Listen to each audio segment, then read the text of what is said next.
On November 22nd, 1963, a motorcade glides slowly through the streets of Dallas. Crowds cheer, cameras flash, the young president smiles, until the sound of gunfire cracks through the air. John F. Kennedy slumps forward, fatally struck. For decades, the world has been told one simple story. A lone gunman named Lee Harvey Oswald fired from the 6th floor of the Texas School Book Depository. But what if that's not the full truth? Declassified files from both the CIA and the Soviet KGB paint a far darker picture. Documents suggest that Oswald's strange life in the Soviet Union, his marriage to a Russian woman, and his repeated attempts to reach Cuban and Soviet officials in Mexico City may not have been coincidences at all. Whispers inside Moscow once referred to a contingency plan, a plan to neutralize the American president if Cold War tensions reached the breaking point. Was Kennedy merely in the wrong place at the wrong time? Or was he marked for death by forces far larger than a single disillusioned ex-Marine? Tonight, we open the vault on one of the most explosive theories in modern history. Was the assassination of JFK part of a secret KGB operation? And more importantly, if fragments of the truth are finally surfacing, what else still lies hidden, locked away in vaults on both sides of the Iron Curtain?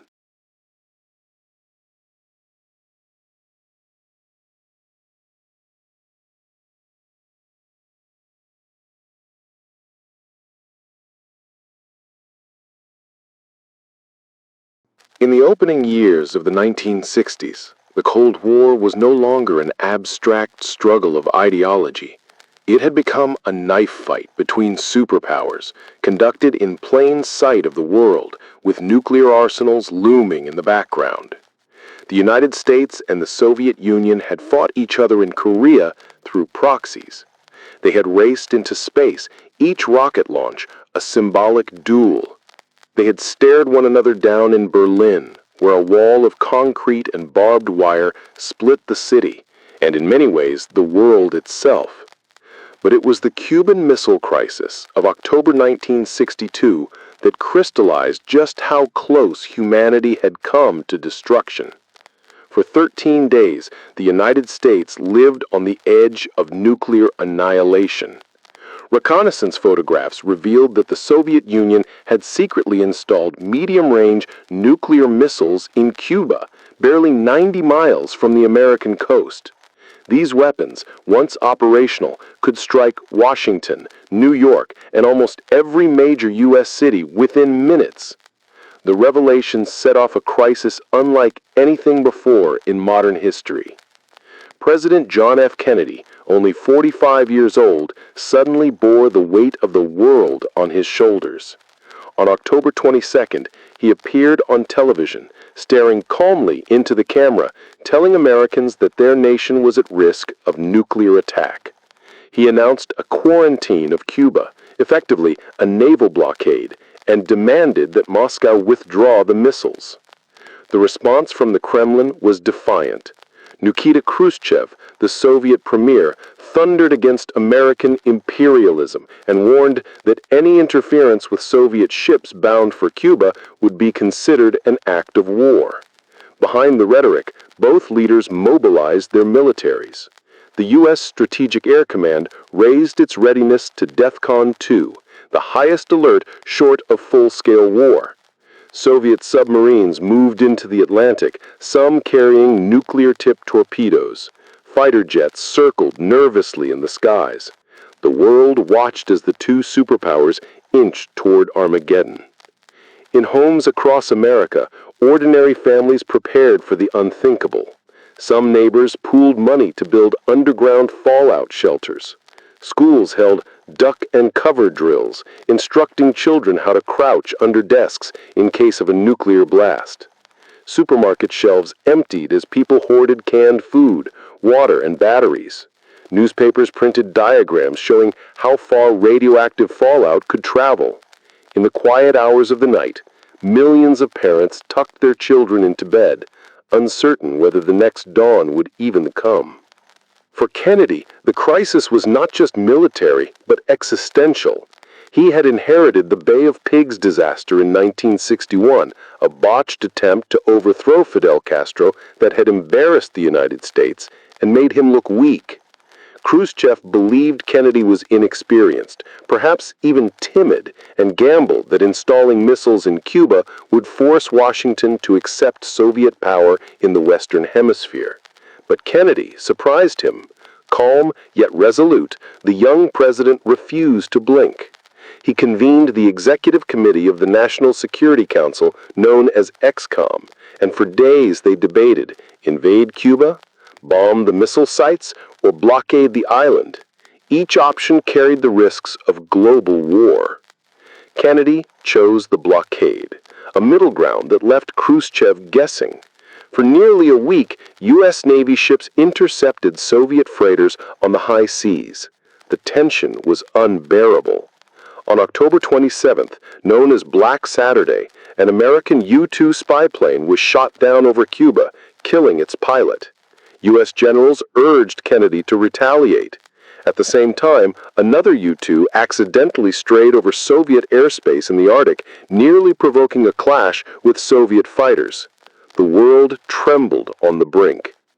Yet in private letters exchanged between Kennedy and Khrushchev, a fragile path to peace emerged. The Soviets offered to remove their missiles from Cuba if the U.S. pledged not to invade the island. Later, they added a secret condition: the removal of American Jupiter missiles from Turkey. Kennedy, against the advice of many hawks in his administration, quietly accepted the deal. On October 28th, Khrushchev announced that Soviet missiles would be dismantled. The crisis had ended. Publicly, it looked like a triumph for Kennedy. The young president had stared down the Kremlin and forced Moscow to back off. His approval rating soared. His calm resolve was praised by allies. Newspapers declared that he had saved the world from nuclear war. But inside the Soviet Union, the humiliation was bitter. Khrushchev had risked everything and lost. He appeared reckless to his own comrades, weak to his military, and embarrassed before the global stage. Within 2 years, his political rivals forced him out of power. For the KGB, the lesson of the crisis was searing. Kennedy was not the lightweight they had imagined. He was bold, calculating, and willing to stand toe-to-toe with Moscow. But he was also, in their eyes, a grave threat. If another confrontation came, perhaps over Berlin, or another flare-up in Cuba, the Americans might not compromise. Kennedy's steady hand had avoided war once, but the KGB's counterintelligence officers worried, what if next time he pushed the Soviet Union too far, leaving them cornered with no choice but to fight? And there was something else. Within the Kremlin, whispers circulated about how much Kennedy's survival and political strength threatened the Soviet strategy. By 1963, he was moving toward a nuclear test ban treaty, something that might limit Soviet military options.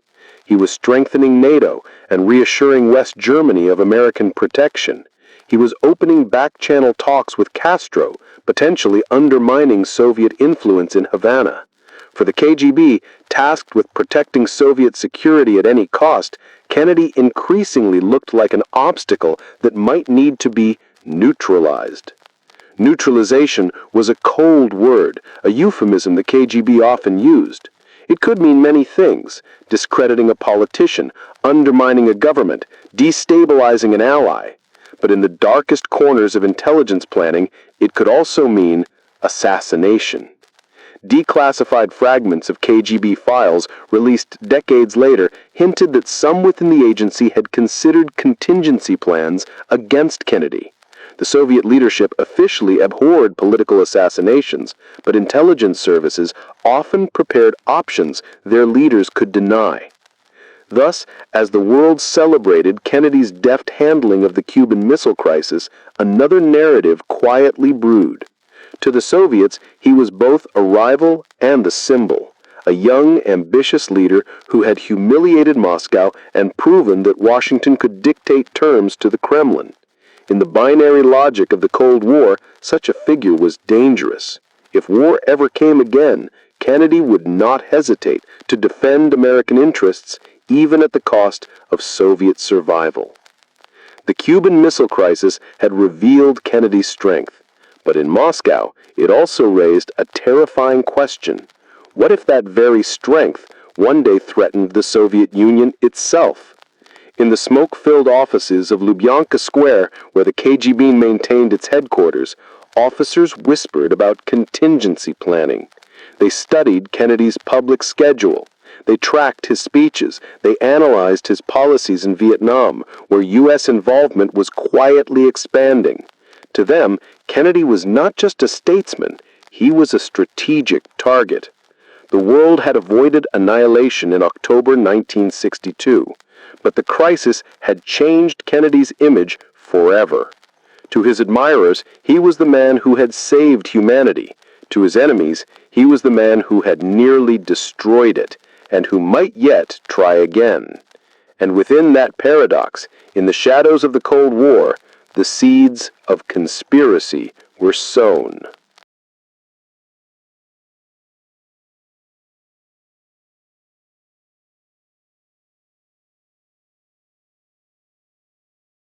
When Americans first heard the name Lee Harvey Oswald on November 22, 1963, it meant almost nothing.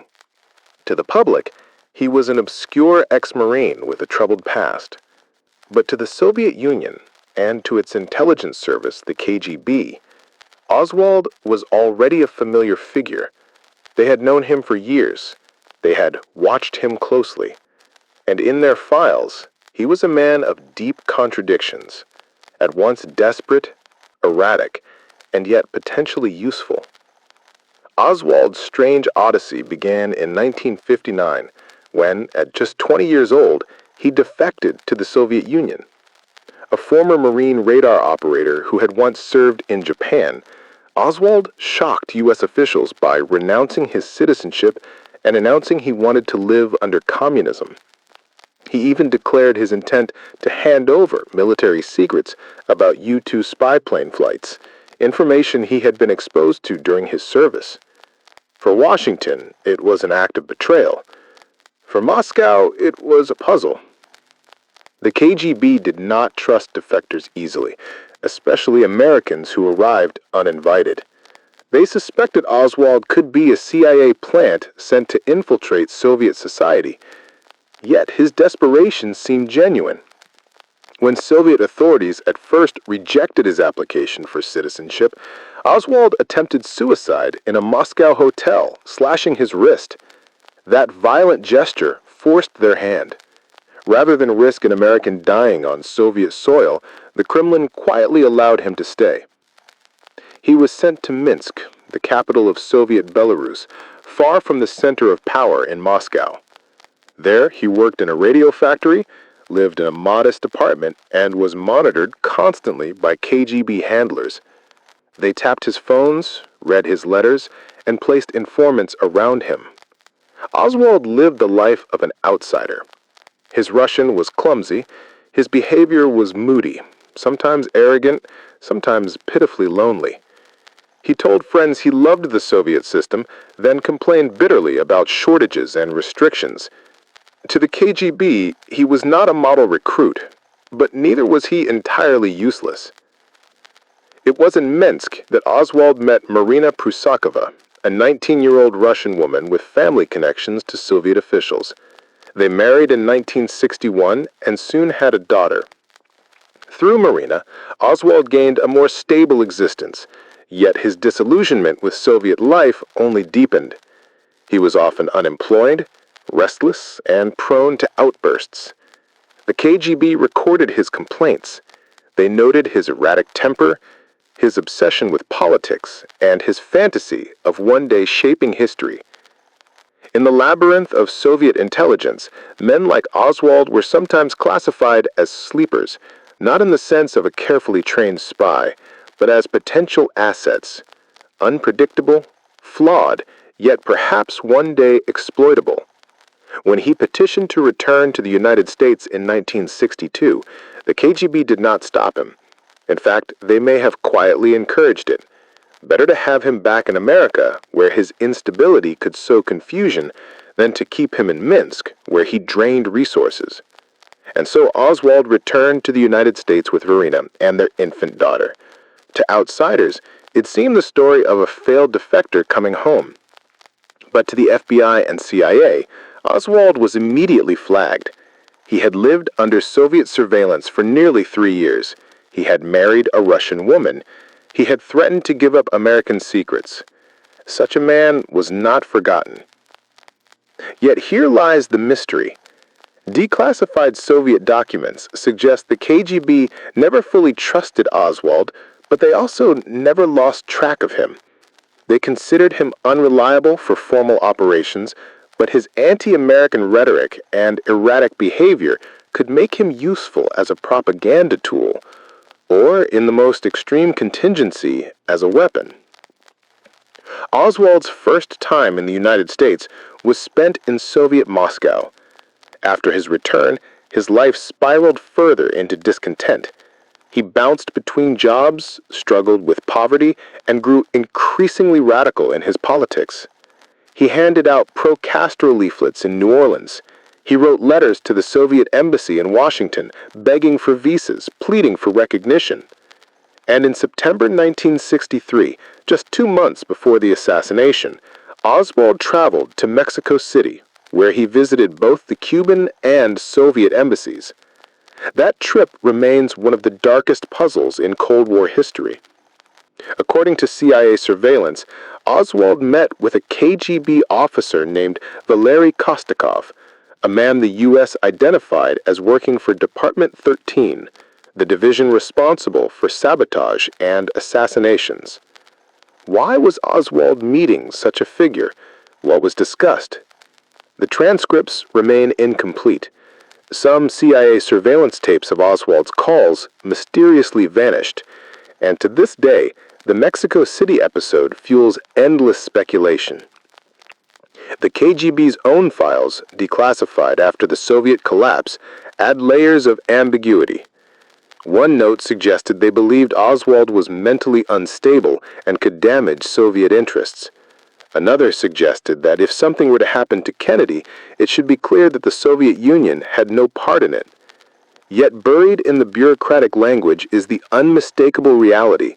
Moscow knew Oswald, watched Oswald, and understood his potential. The timing was crucial. By late 1963, Kennedy was locked in political battles at home, while abroad he was pressing Moscow toward arms control. For some hardliners, Kennedy was still the man who had humiliated them in Cuba. Oswald, freshly returned from his brush with communism, sat in Texas, frustrated, unemployed, and armed with a rifle. Was it coincidence or convergence? In Dallas, on November 22nd, he pulled the trigger. The president fell, and instantly attention turned back to his Soviet past.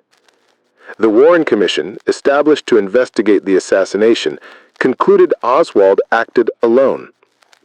But even their report could not erase the disturbing connections. The young Marine who defected to the Soviet Union, married a Russian wife, and returned to kill the leader who had defied Moscow.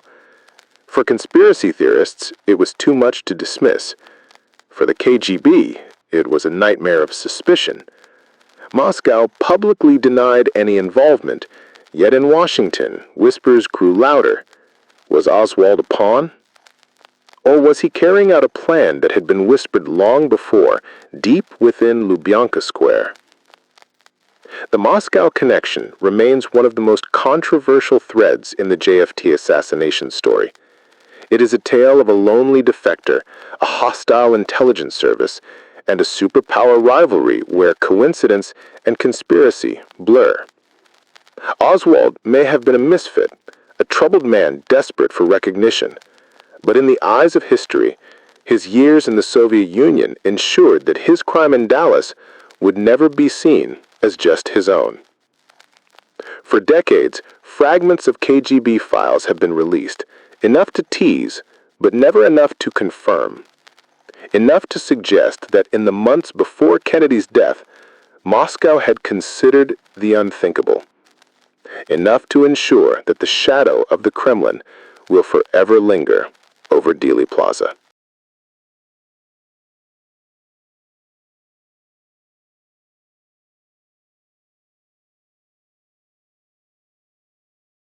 When the Soviet Union collapsed in 1991, it was not only an empire that fell. Vaults of secrecy, long sealed by the KGB, began to crack open. In the years that followed, journalists, historians, and intelligence defectors sifted through mountains of dusty files. Among records of surveillance, counterintelligence operations, and Cold War intrigues, there were fragments, brief notes, coded references, and ambiguous directives that hinted at something darker. Discussions within the KGB about John F. Kennedy himself.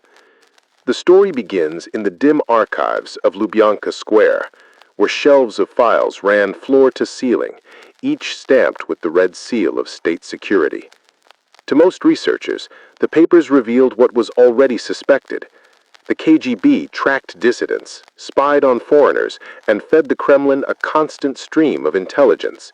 But buried in the ocean of paper were a handful of files referencing an operation codenamed Dragon.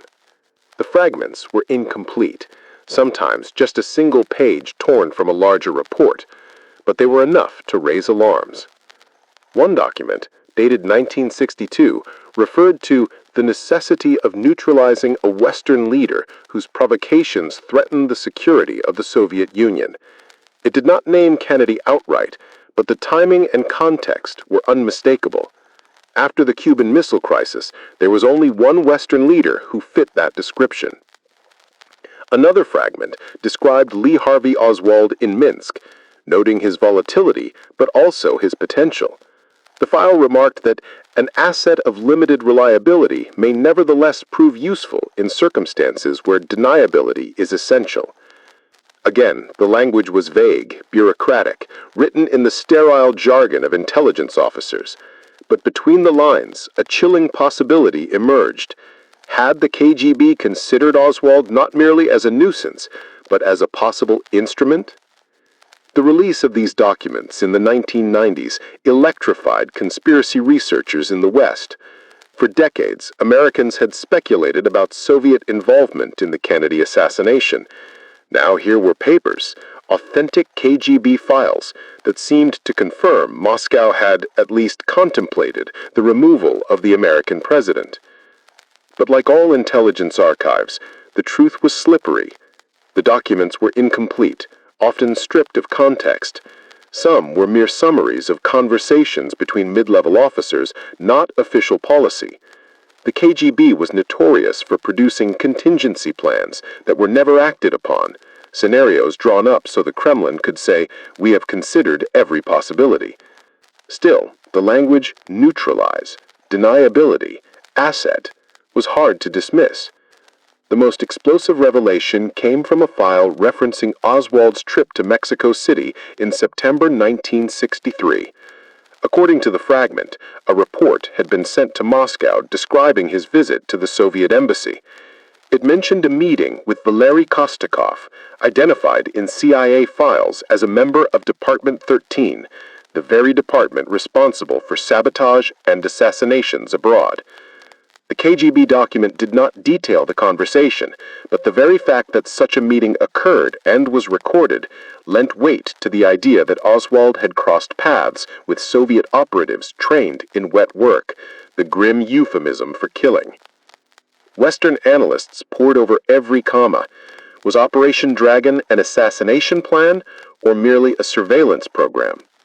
Was neutralized code for murder or for discrediting a foreign leader through propaganda?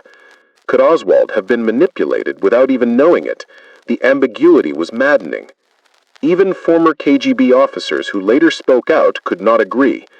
Oleg Kalugin, a high-ranking KGB general turned defector, insisted the Soviet Union never ordered Kennedy's death, but admitted that contingency plans existed for many Western leaders should circumstances require drastic action.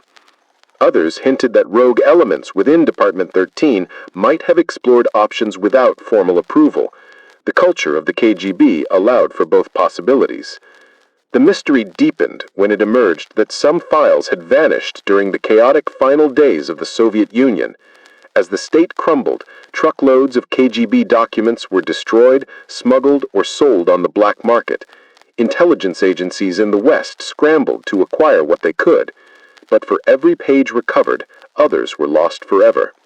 What exactly lay in those missing files remains unknown. Some historians suspect the most sensitive records, those touching on Kennedy, were deliberately purged. And yet tantalizing details remained. One note described the assassination of Kennedy as an event that may serve Soviet interests, though not of Soviet making. Another, dated weeks before November 22, 1963, warned that a volatile American defector may act in ways beyond our control, but the consequences may still be exploited. The phrasing was classic intelligence doublespeak, disclaiming responsibility while leaving room to benefit from the outcome. For ordinary readers in the 1990s, such lines were explosive. For intelligence professionals, they were maddeningly familiar. This was the language of shadows, the art of implication without admission. But taken together, they painted a picture that could not be ignored.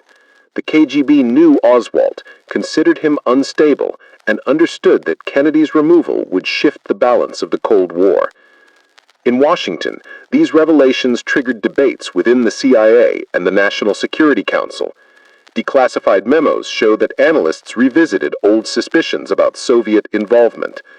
Could it be that Oswald's actions, while not directly ordered by Moscow, had been quietly encouraged, or at least left unchecked? Could the KGB have set the stage in such a way that Oswald became the instrument of a plan they would never officially acknowledge?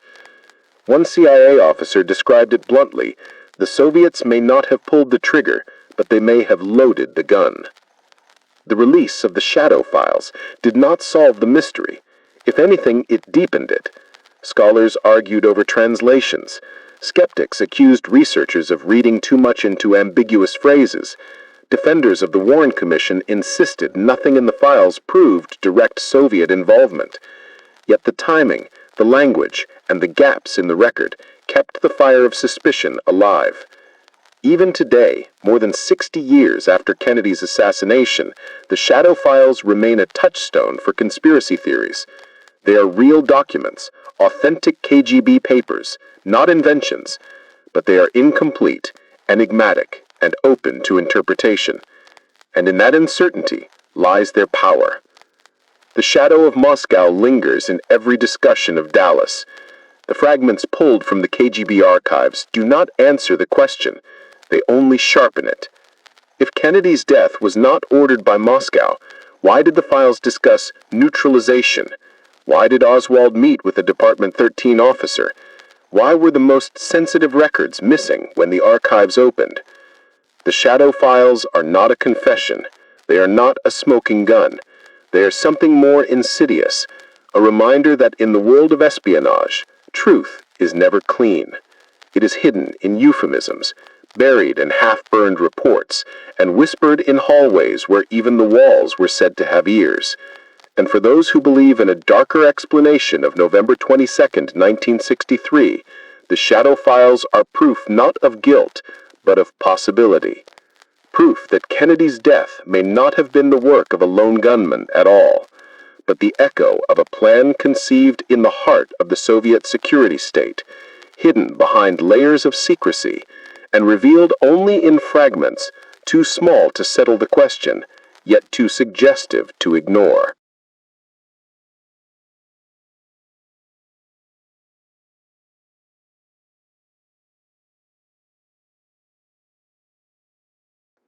If the fragments of the KGB archives revealed anything, it was not certainty, but ambiguity. And perhaps that was the point. Intelligence files are rarely straightforward. They are built to obscure, to hedge, to provide options for interpretation. For those searching for answers about Kennedy's death, the documents became both a beacon and a trap. They illuminated possibilities while leading deeper into a maze. The central question was simple. Did the Soviet Union ever plan, authorize or support the assassination of the American president. But the files themselves never offered a direct yes or no. Instead, they whispered in the language of shadows. Terms like neutralize, asset of limited reliability, and exploited opportunities surfaced again and again. Each phrase could mean many things, sometimes deliberately so. To some researchers, this vagueness was itself evidence of conspiracy. Why would the KGB prepare such language unless they were contemplating options too dangerous to state outright? One historian compared the files to a palimpsest, a manuscript written over itself, where traces of the original text could be seen beneath the surface. He argued that the very existence of Operation Dragon in the files proved that the Soviets had at least drafted a scenario for Kennedy's removal. Others cautioned against reading too much into intelligence jargon. Neutralize could mean assassination, yes, but it could also mean discrediting Kennedy in the eyes of allies, undermining his credibility, or tying him up in domestic scandal.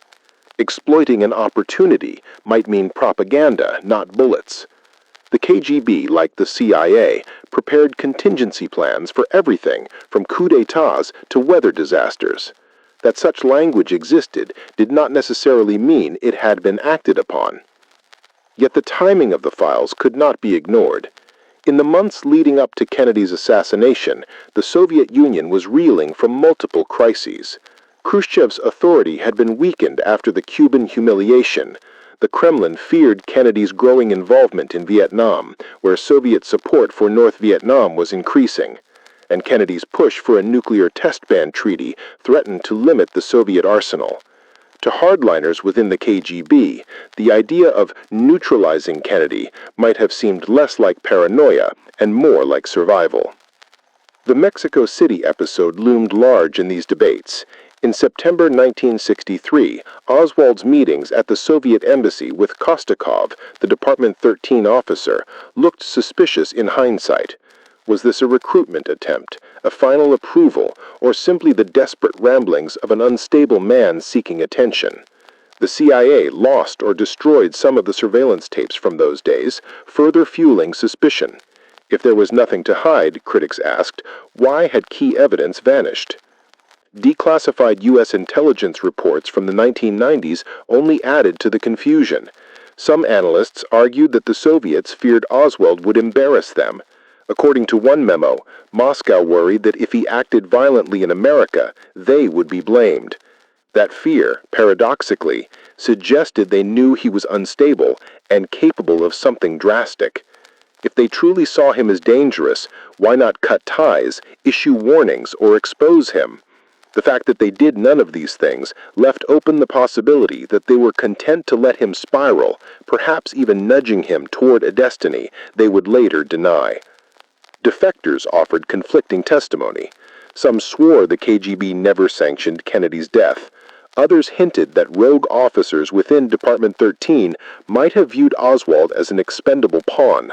The Soviet system was hierarchical, but it was also chaotic. Personal rivalries, secret initiatives, and compartmentalized projects often operated in the shadows. Could Oswald's actions have been encouraged by individuals acting without the Kremlin's explicit consent? That possibility haunted investigators. What made the shadow files so powerful was their incompleteness. Had the documents been clear, they might have settled the debate. Instead, they invited interpretation. To believers in conspiracy, they were smoking embers of a hidden fire. To skeptics, they were bureaucratic noise. The absence of definitive proof became, paradoxically, proof itself, proof of a cover-up, of missing files, of deliberate erasure. One particularly tantalizing fragment, cited in Western publications, described Kennedy's assassination as an event to be leveraged in the global struggle. The language implied opportunism rather than orchestration, but to many readers, it was enough. The Soviets had at least prepared to exploit Kennedy's death. That begged the question, if you are ready to exploit an event, do you not also have incentive to create it? The notion of a smokescreen emerged here.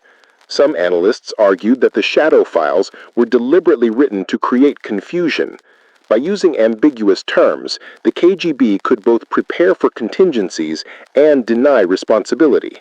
If the files were ever exposed, Moscow could claim they were nothing more than theoretical exercises. In this view, the documents were not evidence of guilt, but of clever insulation. The KGB always built layers of deniability. But others saw the smokescreen differently. They suggested that after Kennedy's death, Soviet officials may have seeded ambiguous records into the archives to muddy the waters. If researchers ever gained access, they would find fragments that pointed in many directions, but proved nothing. This too would protect the Kremlin. Truth would drown in speculation. For ordinary Americans reading about these revelations in the 1990s, the effect was electrifying. Here, finally, was something tangible from behind the Iron Curtain. Not rumors, not speculation, but actual KGB papers acknowledging Oswald, acknowledging neutralization, acknowledging the possibility of exploiting Kennedy's death. The files may not have answered the ultimate question, but they breathed life into a theory that had haunted the American imagination for decades. And yet, perhaps the most unsettling element of the shadow files was what they did not contain: pages missing, reports abruptly ending, references to attachments that no longer existed. In the world of espionage, what is absent often matters more than what is present. If the missing pages were ever found, what would they show? Direct orders, rogue discussions, or simply mundane details stripped of their sinister aura? The ambiguity was the essence of the story. The shadow files neither confirmed nor denied. They suggested, hinted, teased, and withheld. And in doing so, they mirrored the famous phrase that emerged from the CIA during the same era, the Glomar response: "We can neither confirm nor deny." In the end, the shadow files told us as much about intelligence culture as they did about Kennedy. They revealed a world where truth was weaponized, where documents were written not just to record events, but to shape perceptions. They showed how intelligence agencies hedge their bets, leaving themselves multiple escape routes. And they demonstrated how, even decades later, scraps of paper pulled from dusty archives could ignite debates as fierce as the day Kennedy was shot. For those who believe Oswald acted alone, the shadow files are maddeningly inconclusive. For those who believe in conspiracy, they are tantalizing clues. For historians, they are both, a reminder that the Cold War was fought not only with missiles and armies, but with words, shadows, and secrets buried in the archives of Lubyanka. And so the question remains: were the shadow files evidence of a genuine Soviet plot to kill John F. Kennedy, or were they nothing more than smoke, designed to obscure the truth and leave us chasing phantoms? The files themselves cannot answer, but the fact that they exist at all ensures that the debate will never die.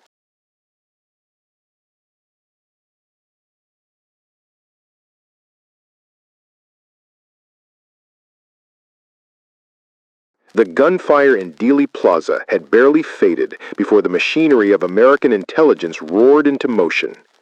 In the hours after John F. Kennedy was killed, federal agents scrambled to determine whether the shots that ended his life were part of something larger: an international plot, a Soviet strike, perhaps even the opening salvo of World War III. And almost immediately, one name surfaced that sent a chill through the corridors of Langley: Lee Harvey Oswald. Oswald was not a stranger to the CIA. His defection to the Soviet Union in 1959 had been tracked closely.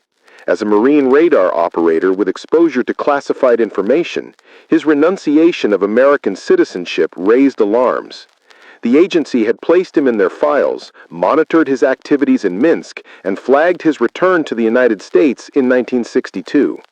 He was not considered a top-level threat, but he was a known quantity, a man with ties to Moscow, a man who had openly praised communism, and a man whose name already appeared in cables shuttled between Washington and CIA stations abroad. So when Dallas police arrested Oswald for the murder of Kennedy, the CIA's antennae went up. This was no ordinary suspect. He was a man with a Soviet past, a Russian wife, and, most ominously, recent contact with the Soviet and Cuban embassies in Mexico City. Within hours, the CIA's Mexico City station was rushing cables to headquarters. They reported that in late September 1963, Oswald had indeed visited both embassies seeking visas. More troubling, he had spoken with Valery Kostikov, a KGB officer identified by the CIA as belonging to Department 13, the branch responsible for sabotage and assassinations. The implications were staggering. If Oswald was linked to Kostikov, the president's death might not be the work of a lone gunman at all, but the product of a Soviet-directed operation. The urgency in Langley was palpable. CIA officers feared the worst-case scenario, that Kennedy's murder was an act of war disguised as a crime. The Cold War had conditioned them to expect the unthinkable. If the Kremlin had orchestrated Dallas, retaliation might be demanded, and the nuclear balance could tip overnight. But as frantic investigations began, contradictions emerged. Surveillance photographs from Mexico City did not match Oswald's appearance. Tapes of his embassy phone calls were said to exist, then reported destroyed, then reappeared in fragmentary form. Witness accounts conflicted. The CIA struggled to reconcile what it knew with what it could prove. Inside the agency, divisions grew. Some analysts argued that Oswald had indeed been in contact with Kostikov, and that the pattern was too dangerous to ignore. Others cautioned that Oswald might have been bluffing, trying to impress embassy staff by exaggerating his importance. Still others worried that pushing the Soviet angle too hard might spark a diplomatic crisis the U.S. could not control. The Warren Commission, established in 1964 to investigate the assassination, leaned heavily on CIA data, but ultimately concluded that Oswald acted alone. Publicly, this ended the matter, but behind closed doors, CIA officers remained uneasy. They knew how carefully the Soviets had tracked Oswald in Minsk. They knew about the embassy meetings, and they knew how Department 13 operated. The idea that Oswald was a purely isolated figure rang hollow. For years afterward, the CIA kept digging. Declassified cables show that Langley tasked its Soviet division with combing through every scrap of intelligence on Oswald's Moscow years. They re-interviewed defectors, sifted intercepted communications, and even considered whether the KGB might have deliberately planted Oswald as a time bomb to detonate later in America. Nothing conclusive was found, but the suspicion never died. Complicating matters was the CIA's own shadowy role. When congressional investigations in the 1970s pried open agency records, it was revealed that Langley had monitored Oswald more closely than initially admitted. Files on him had been circulated within headquarters weeks before the assassination. His name was flagged in 201 files, the agency's system for individuals of intelligence interest. Yet somehow, despite this, no action had been taken to monitor him in Dallas. To critics, it looked less like oversight and more like neglect, or worse, concealment. The Mexico City incident remained the most volatile piece of the puzzle. Congressional investigators in the late 1970s pressed CIA officers about the missing surveillance tapes. Why had they been destroyed? Why did the photos not match? The answers were evasive. Some claimed bureaucratic error. Others hinted that protecting sources and methods required selective disclosure. But to many, it smelled of a cover-up. Inside Langley, the question was reframed. If Oswald had been in contact with Kostikov, did that mean Moscow had ordered Kennedy's death?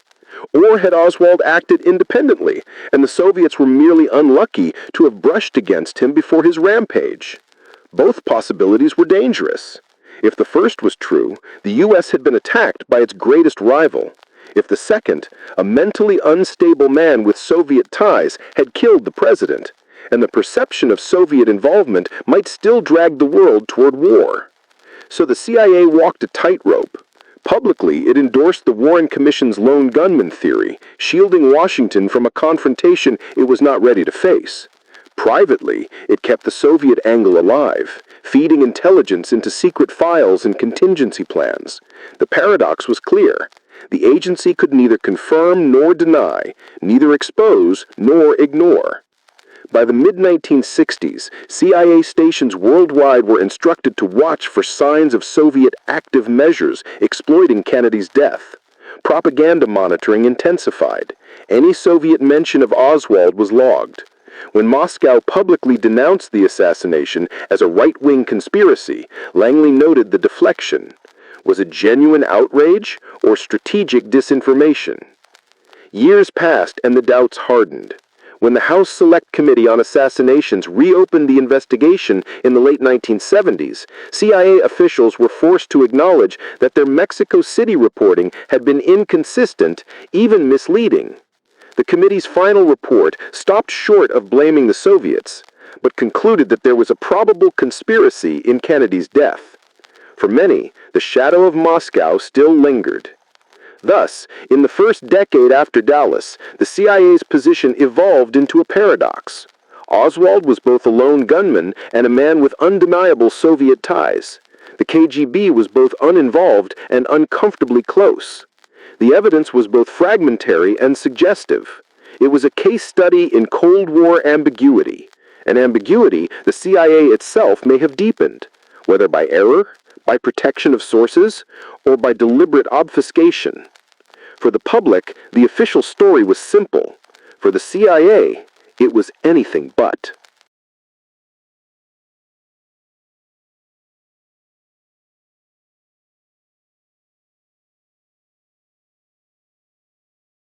By the time the Soviet Union collapsed in 1991, nearly 3 decades had passed since the shots in Dallas. For the American public, Kennedy's assassination remained an open wound. But for the CIA, it was something more complicated, a lingering intelligence riddle, intertwined with its own credibility. The Warren Commission had declared Oswald acted alone. The House Select Committee on Assassinations in the late 1970s had hedged by suggesting a probable conspiracy. And now, with the Soviet Empire dissolved, new pieces of the puzzle were slipping into the open. In Moscow, journalists and opportunists gained access to archives once considered untouchable. Some of the KGB's Cold War records, fragmentary, incomplete, but authentic, surfaced in the West. They included references to Lee Harvey Oswald in Minsk, reports on his volatile personality, and, most tantalizingly, notes about neutralization of Western leaders and the mysterious Operation Dragon. For conspiracy theorists, it was manna from heaven. For the CIA, it was a problem. The agency faced a paradox. On one hand, the files seemed to validate its long-held suspicion that the Soviets had at least considered Kennedy a target. On the other, they threatened to reignite public doubt about whether the U.S. government had concealed the full truth. The CIA was already under scrutiny. Revelations from the Church Committee in the 1970s had exposed assassination plots against foreign leaders, secret surveillance programs, and abuses of power. Now, critics wondered, if the CIA had known more about Oswald's Soviet ties than it admitted, had it deliberately buried that knowledge? The pressure intensified in the 1990s with the passage of the JFK Records Act, triggered in part by Oliver Stone's film JFK, which dramatized conspiracy theories. Congress demanded that all government files related to the assassination be declassified and released. For the CIA, this meant opening its vaults. Thousands of documents were made public, including internal cables about Oswald, memos on Mexico City, and communications with the FBI. Many revealed the agency had monitored Oswald more closely than the public had been told. The combination of CIA documents and KGB fragments created a combustible mix. Analysts, journalists, and amateur sleuths tried to connect the dots. Some argued the files showed the Soviets had kept Oswald under surveillance, but saw him as unstable, fearing he might act rashly and implicate them. Others saw darker hints, that Moscow had viewed him as a tool of last resort. The CIA, caught between releasing information and protecting sources, responded with a familiar phrase: "We can neither confirm nor deny." This phrase had a history. In the 1970s, when journalists uncovered the CIA's role in Project Azorian, the secret attempt to raise a sunken Soviet submarine, the agency crafted a response that became legendary. The CIA can neither confirm nor deny. It became known as the Glomar response, named after the ship used in the operation. By the 1990s, the phrase had become a standard shield. When asked about Oswald, KGB links, or missing Mexico City tapes, the CIA often fell back on the same formulation. To many Americans, it sounded less like honesty and more like evasion. The agency's dilemma was genuine. Intelligence files are rarely neat. They are riddled with half-truths, speculation, and raw reporting. Releasing them risked misinterpretation. With the JFK case, that risk was amplified 100-fold. Every ambiguous word, every missing page, every blacked-out line became fuel for suspicion. To say too much could implicate the U.S. in negligence or cover-up. To say too little invited charges of stonewalling. As researchers combed through the declassified material, they found plenty of contradictions. One CIA memo suggested Oswald was of low intelligence interest. Another, written weeks before the assassination, flagged his contacts with the Soviet embassy as suspicious. Some officers insisted they had passed warnings to the FBI. Others claimed they had been kept out of the loop. The paper trail looked less like a straight line and more like a web. In hearings and interviews, former CIA officials defended their agency. They argued that Oswald was indeed monitored, but not considered a lethal threat. They insisted the Soviets had no hand in Dallas, pointing out that Moscow would have nothing to gain by triggering a nuclear confrontation. But critics countered that the very ambiguity of the files, the missing tapes, the mismatched photos, the coded KGB phrases, was exactly what an intelligence service would leave behind if it wanted to conceal the truth. The release of KGB fragments only sharpened the debate. Some CIA analysts saw them as validation. The Soviets had worried about Oswald, considered him volatile, and even discussed exploiting his actions. That suggested he had not been a Soviet agent, but his defection and return had left him entangled with Moscow in ways that could never be untangled. Other analysts suspected disinformation. Could the KGB have deliberately seeded ambiguous files, knowing they might one day surface and confuse history? The idea was not far-fetched. Intelligence services thrive on deception. By the turn of the millennium, the CIA's official position remained unchanged. No evidence of Soviet involvement, no proof of conspiracy. Yet, in the declassified record, countless details kept the mystery alive. Why had the agency downplayed Oswald's Mexico City contacts? Why had surveillance material vanished? Why did so many memos contradict each other? For the American public, the CIA's posture became part of the story. The agency was no longer just an investigator, it was a suspect. Every neither confirm nor deny fed the belief that something was being hidden. Every redaction was treated as a clue. The CIA, in trying to preserve secrecy, had inadvertently fueled the very conspiracy culture it hoped to suppress. And so, the CIA angle on Kennedy's assassination became a story not just about Moscow, but about Washington itself. It revealed how intelligence agencies wrestle with secrets, how ambiguity can become both a weapon and a liability, and how truth in the world of espionage is rarely black and white. By the late 1990s, one lesson was clear. The CIA could not close the book on Dallas. The shadow files from Moscow had ensured that.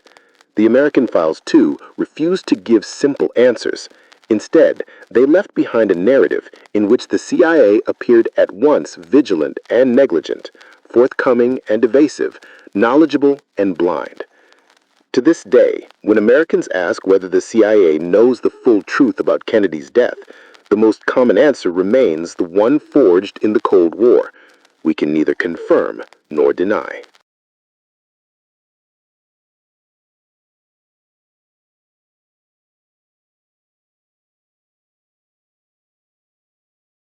When news of John F. Kennedy's assassination reached Moscow on the evening of November 22, 1963, the Soviet leadership was stunned. In the austere halls of the Kremlin, men who had spent decades maneuvering in the brutal arena of Cold War politics suddenly found themselves staring at an event they had neither predicted nor controlled. The American president, the very man who had stared them down in Cuba, who had forced their retreat over nuclear missiles, was dead, cut down by a rifle in Dallas, and the accused assassin was a man with Soviet ties. The shock quickly turned to fear. Within hours, Soviet officials grasped the peril of the situation. If Washington believed Moscow had engineered the assassination, the consequences could be catastrophic. The United States might interpret the murder as an act of war. Nuclear retaliation was unthinkable, but not impossible. The Kremlin had to act swiftly, not to exploit the situation, but to distance itself from it. The first public response from Moscow was one of condemnation and sympathy. The Soviet government denounced the killing as a heinous crime and expressed condolences to the American people. State-controlled newspapers like Pravda and Izvestia framed Kennedy's death as the work of reactionary forces within the United States, suggesting right-wing extremists or the military-industrial complex were to blame. By shifting attention to internal American enemies, the Kremlin hoped to deflect suspicion away from itself. Privately, the mood was darker. Declassified Soviet transcripts reveal that Nikita Khrushchev, still smarting from the humiliation of the Cuban Missile Crisis, feared the Americans might lash out irrationally. He told aides that Kennedy, despite their rivalry, had been a man with whom Moscow could negotiate. His removal, Khrushchev reportedly said, is not to our advantage. The Kremlin worried that Kennedy's successor, Lyndon Johnson, might take a harder line, abandoning the tentative steps toward détente that Kennedy had begun. Indeed, Kennedy had pursued a nuclear test ban treaty with the Soviets signed in August 1963. He had opened quiet channels to improve relations. His death threatened to close those doors. The official Soviet stance was therefore to mourn publicly and to emphasize Kennedy's potential as a partner in peace. This was not sentimental, it was strategic. By praising the fallen president, Moscow sought to underline its lack of motive for his elimination. Yet, the Oswald connection made this difficult. The young Marine turned defector had lived in Minsk for nearly 3 years. He had a Russian wife. He had written letters to the Soviet embassy in Washington, and he had met with officials in Mexico City just weeks before the assassination. The Kremlin could not deny these facts, but it could frame them. Soviet spokesmen insisted Oswald had never been recruited, that he was unstable, that he had been carefully monitored but never trusted. To admit more would be to risk implicating themselves. The propaganda apparatus swung into action. Soviet media portrayed Oswald as a misfit shaped by American injustice. They emphasized his alienation, his poverty, his anger at racial discrimination in the United States. If anything, they argued he was a product of American society, not Soviet influence. By reframing Oswald as a symbol of U.S. dysfunction, the Kremlin aimed to turn the accusation inside out. Kennedy's death was not a Soviet plot, but an American tragedy born of American flaws. In the diplomatic sphere, Soviet ambassadors were instructed to reassure their Western counterparts. Private cables to Moscow, now declassified, show ambassadors reporting back that they had emphasized the absurdity of any Soviet role. The line was consistent. The Soviet Union had nothing to gain from Kennedy's death and much to lose. Behind the scenes, however, Soviet intelligence scrambled. The KGB conducted an internal review of its files on Oswald, fearing what might surface. Agents combed through surveillance records from Minsk. They reviewed transcripts of his embassy visits. The concern was not that Moscow had ordered the assassination. It had not, but that careless handling of Oswald might make it appear otherwise. The KGB leadership instructed its officers to tighten control of information and to prepare denials for every conceivable accusation. The irony was that, in some ways, Kennedy's death harmed Soviet interests more than American ones. Khrushchev had viewed Kennedy, for all his toughness, as a rational actor. Johnson was less known, and his ties to hawkish senators and defense contractors worried Moscow. Soviet strategists feared that Kennedy's death might embolden hardliners in Washington, leading to escalation in Vietnam and renewed nuclear confrontation. Those fears proved justified in the years to come. Still, the official Soviet stance never wavered. Publicly, they mourned Kennedy, condemned the crime, and shifted blame toward American extremists. Privately, they scrambled to ensure no trace of involvement could be found. In intelligence circles, they referred to the assassination as an unfortunate event that could destabilize East-West relations. The delicate balancing act was evident in Soviet diplomacy. At the United Nations, Soviet representatives joined in tributes to Kennedy, aligning themselves with international mourning. They positioned the USSR as a fellow victim of destabilization, arguing that forces of chaos had struck down a leader who sought peace. This allowed them to both deny responsibility and appear statesmanlike. Yet, suspicions persisted in Washington.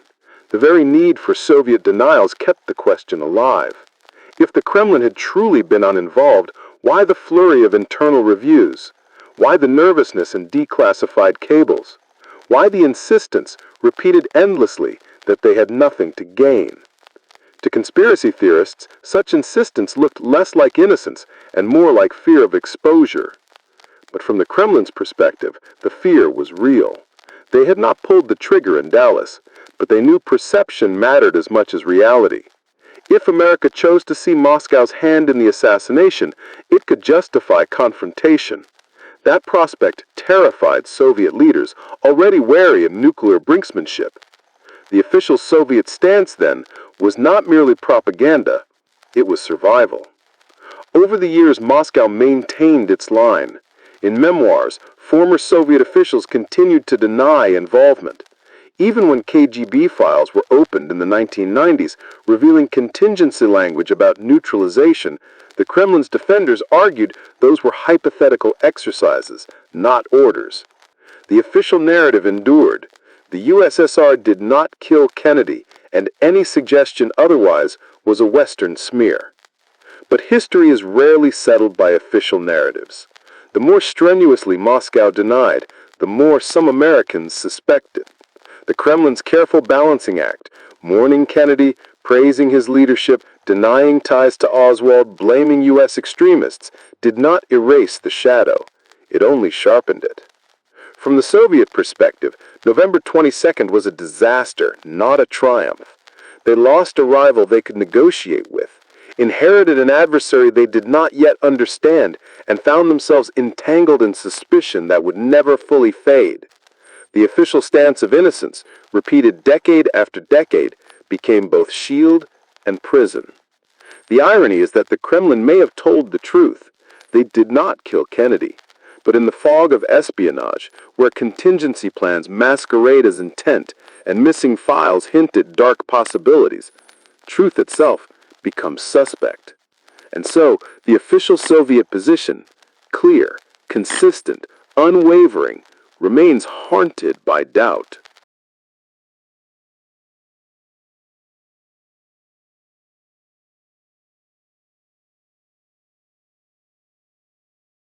If the Kremlin's official response to Kennedy's death was polished, public, and carefully measured, the KGB's internal reaction was something else entirely. Within the walls of Lubyanka, the headquarters of Soviet state security, panic and calculation intermingled. For the men of the Committee for State Security, the assassination of an American president by a former Soviet defector was not just a tragedy, it was a potential catastrophe.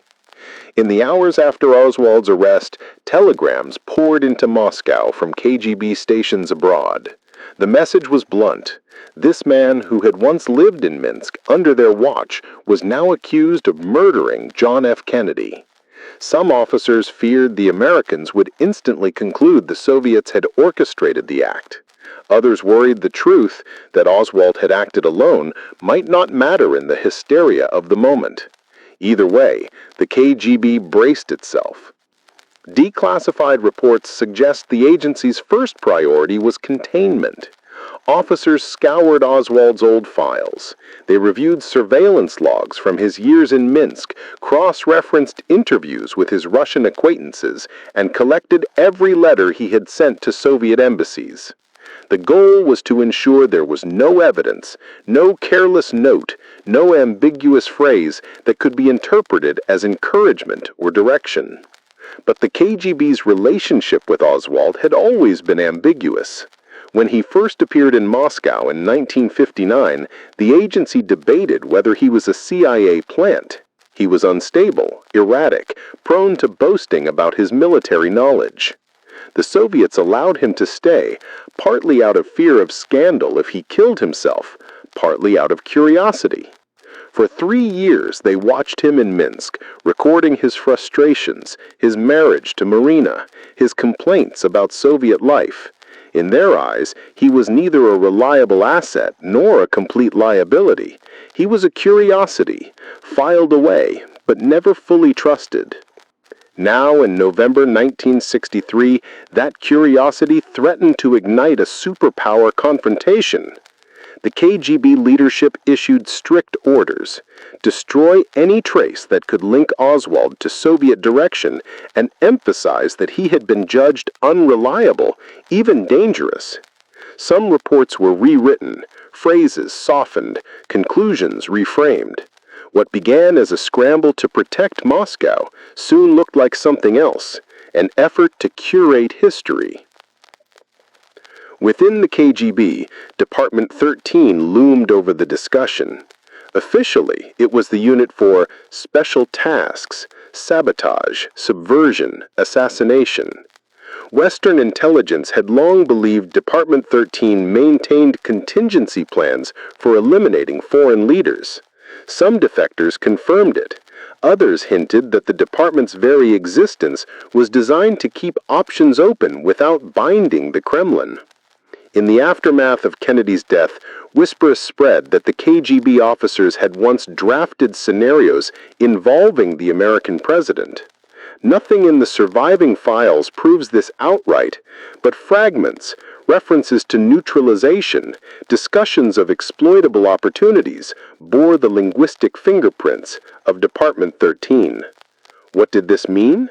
To some historians, it suggested the KGB had at least modeled the idea of Kennedy's elimination, even if only hypothetically. To others, it indicated something more sinister, that officers may have nudged Oswald, subtly, indirectly, without leaving a paper trail. After all, Moscow knew of his instability. They knew he had visited their embassy in Mexico City. They knew he owned a rifle. Was it truly impossible that someone, somewhere in the hierarchy, had seen Oswald as a pawn? The chaos of the Soviet system made this plausible. The KGB was vast, compartmentalized, and often riddled with rivalries. Not every operation was sanctioned at the highest levels. Mid-level officers sometimes pushed initiatives in the hope of impressing superiors. Could a rogue faction within Department 13 have whispered to Oswald, hinted at glory, and then stepped back, leaving him to act? The ambiguity remains. After Kennedy's death, the KGB feared being blamed, but also recognized opportunity. Internal memos suggested the agency sought to exploit American turmoil. Kennedy's murder, one note observed, could deepen U.S. internal divisions, weaken confidence in government, and fuel conspiracy theories that discredited American democracy. Even if Moscow had played no role, the chaos itself was useful. In this sense, Oswald's act, whether independent or manipulated, was a gift wrapped in danger. The Soviet leadership, however, walked carefully. Khrushchev reportedly lashed out at his security chiefs, furious that a man once under their supervision could plunge them into such peril. He ordered that no Soviet involvement be detectable, and that disinformation operations stress the role of right-wing extremists in Dallas. KGB officers abroad spread whispers that Kennedy had been silenced by American militarists opposed to détente. By shifting blame inward, they hoped to deflect suspicion outward. Yet not all officers were convinced this would suffice. In private conversations, some admitted the situation was too convenient to be purely accidental. They wondered whether the CIA itself had manipulated Oswald, turning him into a patsy whose Soviet past would forever taint Moscow. This paranoia was common in KGB culture, where every event was viewed as potential deception. The assassination of Kennedy, they reasoned, might have been staged to implicate the USSR. That fear only increased their determination to cleanse their own records. Over the following months, the KGB's shadow work continued. Agents monitored Marina Oswald, the widow now living under American scrutiny. They tracked Western journalists probing Oswald's years in Minsk. Disinformation channels quietly seeded alternative narratives, painting Oswald as a victim of capitalist oppression, an unstable product of America's violence. At the same time, the agency tightened internal secrecy.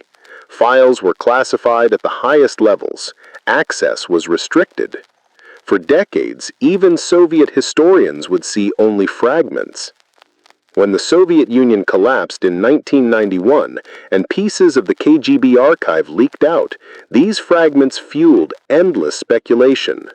Notes about neutralization, comments on exploitable opportunities, references to Oswald's volatility, all of it seemed to confirm that the KGB had considered Kennedy's removal, even if they never ordered it.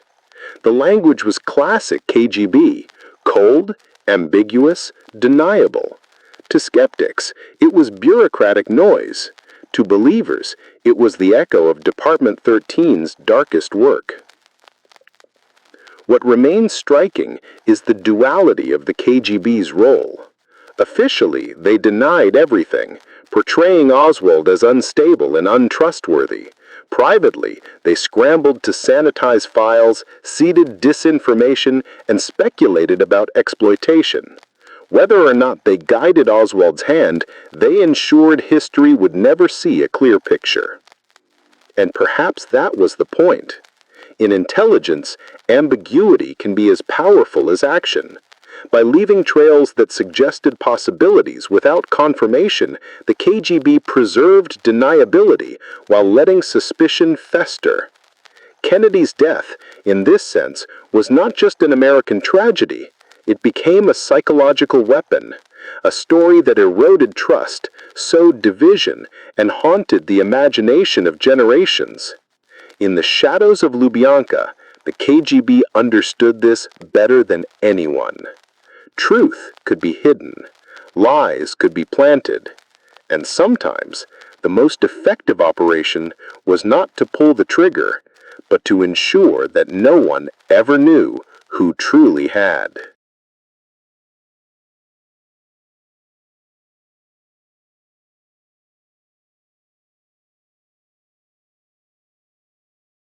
In the immediate aftermath of Kennedy's assassination, the Warren Commission was meant to bring clarity.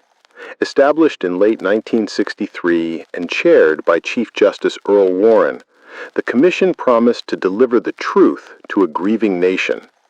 Its conclusion, issued in September 1964, was deceptively simple. Lee Harvey Oswald acted alone. No evidence of conspiracy, no Soviet plot, no Cuban involvement, no mafia hit. One man, one rifle, 3 shots. Case closed. But the very simplicity of that conclusion soon became its weakness. To many Americans, it was too neat, too convenient. How could one troubled young man with a cheap mail-order rifle alter the course of history without help?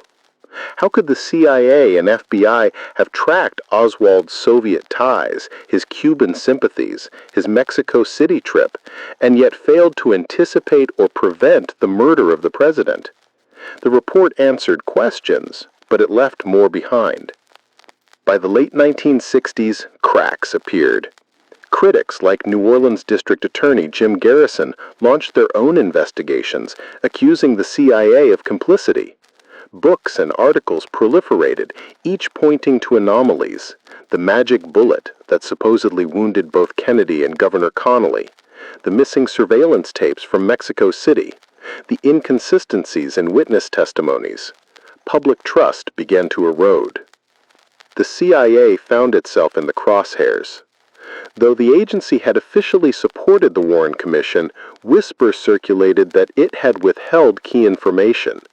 Why had Oswald's contacts with Valery Kostikov, the KGB officer linked to Department 13, been downplayed?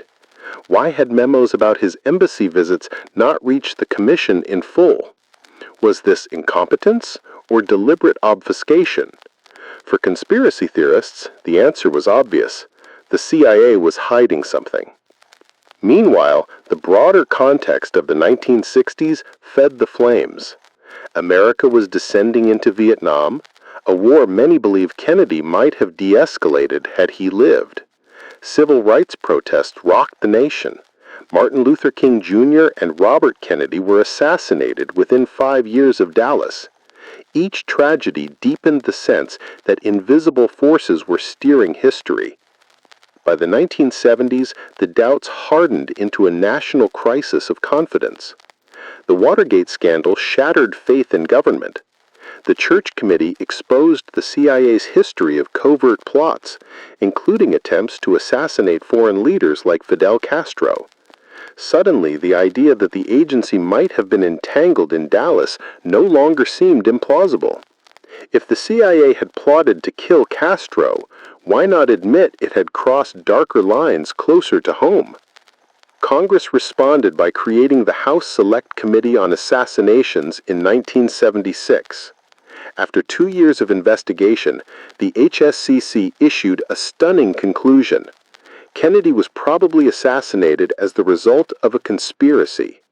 The committee did not identify the conspirators, but it cited acoustic evidence from police recordings that suggested a second gunman.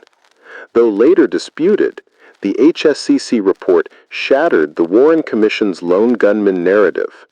The knot of escalation tightened further. For the CIA, this was a nightmare.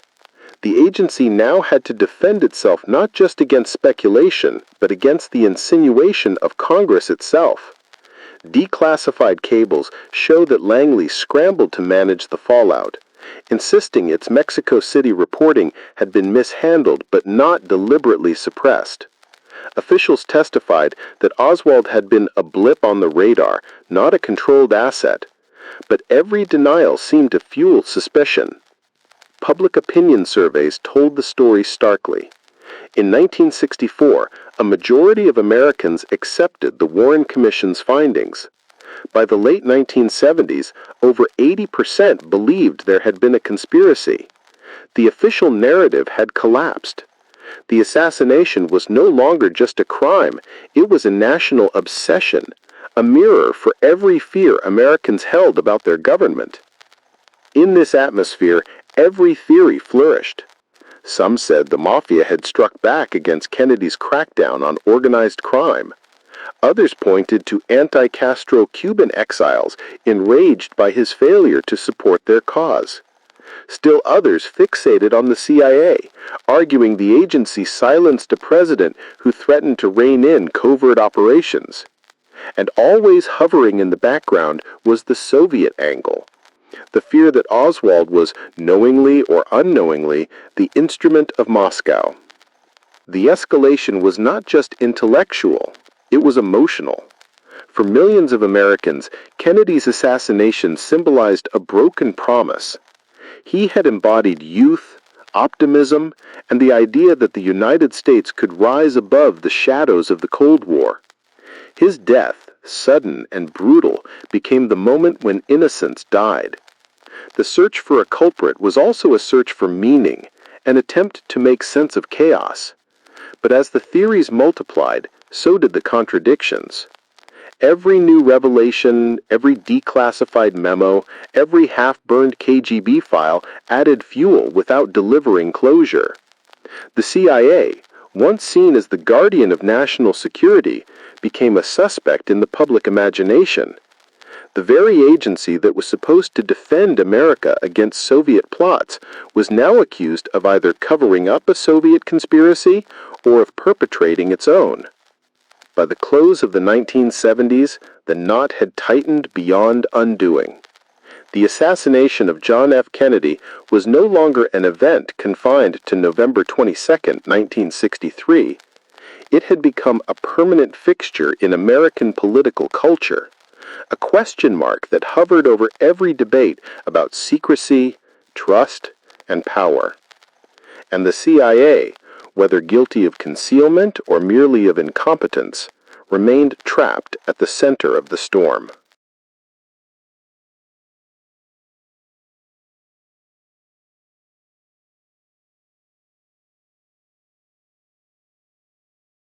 The echo of gunfire in Dallas did not stop at the borders of the United States. It rippled across oceans, through capitals, embassies, and newsrooms, shattering assumptions about stability in the Cold War world. To America's allies and adversaries alike, the assassination of John F. Kennedy was not just a tragedy, it was an opportunity, a warning, and a mystery waiting to be exploited. In Moscow, the Kremlin scrambled to shape the narrative. Soviet leaders condemned the killing and publicly mourned Kennedy as a victim of reactionary forces. But behind closed doors, the tone was grim. Khrushchev's advisors feared that Kennedy's death might unleash a wave of anti-Soviet hysteria in the United States. To protect themselves, Soviet media emphasized domestic American extremism. Pravda ran stories about racial hatred, right-wing militias, and the power of the military-industrial complex. The subtext was clear: do not blame Moscow, look within your own house. Yet in the streets of Eastern Europe, whispers told another story. Soviet bloc propagandists quietly suggested that Kennedy's death proved the hypocrisy of American democracy. If a president could be gunned down in broad daylight, what did that say about freedom and security in the West? In East Berlin, state-controlled radio declared that imperialism devours its own leaders. The assassination became fodder for psychological warfare. Meanwhile, in Havana, Fidel Castro's government faced its own crisis. Kennedy had authorized the Bay of Pigs invasion in 1961 and dozens of CIA attempts on Castro's life. For Cuban leaders, suspicion was inevitable. Would Washington now accuse Havana of revenge? Castro himself publicly denied any involvement and even expressed sympathy for the slain president. Privately, however, he feared U.S. retaliation. According to declassified intelligence intercepts, Castro told confidants, "Now they will say I did it, and they will come for me." Across the Atlantic, America's NATO allies reacted with shock and unease. In London, Prime Minister Harold Macmillan mourned Kennedy as a partner in Western unity. In Paris, Charles de Gaulle, who had survived multiple assassination attempts himself, remarked that great powers are always vulnerable to conspiracies. European newspapers debated whether the murder revealed cracks in America's stability. If the leader of the free world could be killed so easily, could NATO's collective security be trusted? Even in neutral countries, Kennedy's death became a prism for local fears. In India, commentators linked the assassination to Cold War tensions that threatened to engulf the developing world. In Africa, where Kennedy had supported independence movements, leaders worried that his successors might abandon them. In Vietnam, whispers spread that the United States would now escalate its involvement, a prophecy soon fulfilled under Lyndon Johnson. The international press amplified the mystery. British tabloids speculated about mafia involvement. French journalists focused on the CIA. Italian papers hinted at Cuban exiles. Each country projected its own anxieties onto the event, weaving Kennedy's death into its own national narrative. Conspiracy was not merely an American obsession, it was global. The Soviets, for their part, used disinformation as a weapon. KGB active measures spread rumors that the assassination was orchestrated by right-wing generals in the Pentagon, eager to plunge the U.S. into war. Other stories suggested the CIA itself had turned on its president. These narratives were planted in sympathetic newspapers abroad, then recirculated back into American discourse, giving the illusion of independent confirmation. By the 1970s, some of these seeds had blossomed into mainstream theories in the West. America's enemies were not the only ones to exploit the event. In Beijing, Maoist propaganda painted Kennedy as a symbol of American imperialism, but his death as proof of instability within capitalism. In the Middle East, Arab leaders hostile to Washington spun the assassination as divine justice. The tragedy became a mirror in which every ideology saw what it wanted to see. This global storm intensified the knot of escalation already tightening inside America. When the House Select Committee on Assassinations declared in 1979 that there was probably a conspiracy, foreign commentators seized on it. Soviet media claimed vindication. Even American officials admitted the official story was incomplete. European columnists argued that America's inability to resolve the case revealed the corruption of its institutions. Allies grew wary. Adversaries grew bolder. The irony was profound. Whether or not Moscow, Havana, or any other foreign power had touched Dallas, the perception of their involvement was powerful enough to reshape geopolitics. Kennedy's death became a tool, wielded in propaganda wars, in ideological battles, in whispers of espionage. The world did not wait for proof. It manufactured meaning. By the close of the Cold War, the international echo of Dallas had become part of the fabric of global suspicion. The Soviet Union collapsed, but the rumors lingered. Cuba outlasted Kennedy, and Castro later mused that history might absolve him, but he could never erase the suspicion that haunted him in 1963.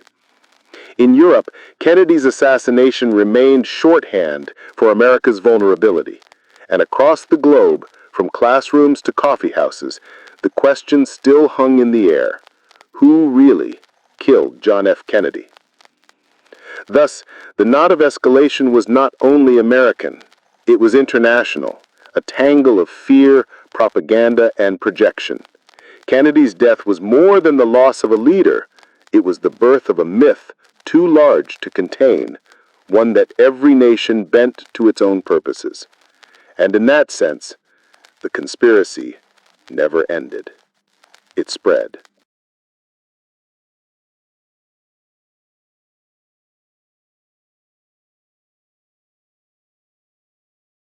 By the late 1970s, the assassination of John F. Kennedy had metastasized into something far larger than a single crime. What began as a shocking tragedy in Dallas had evolved into a labyrinth of competing narratives, each one plausible enough to attract believers, each one contradictory enough to erode faith in the official account.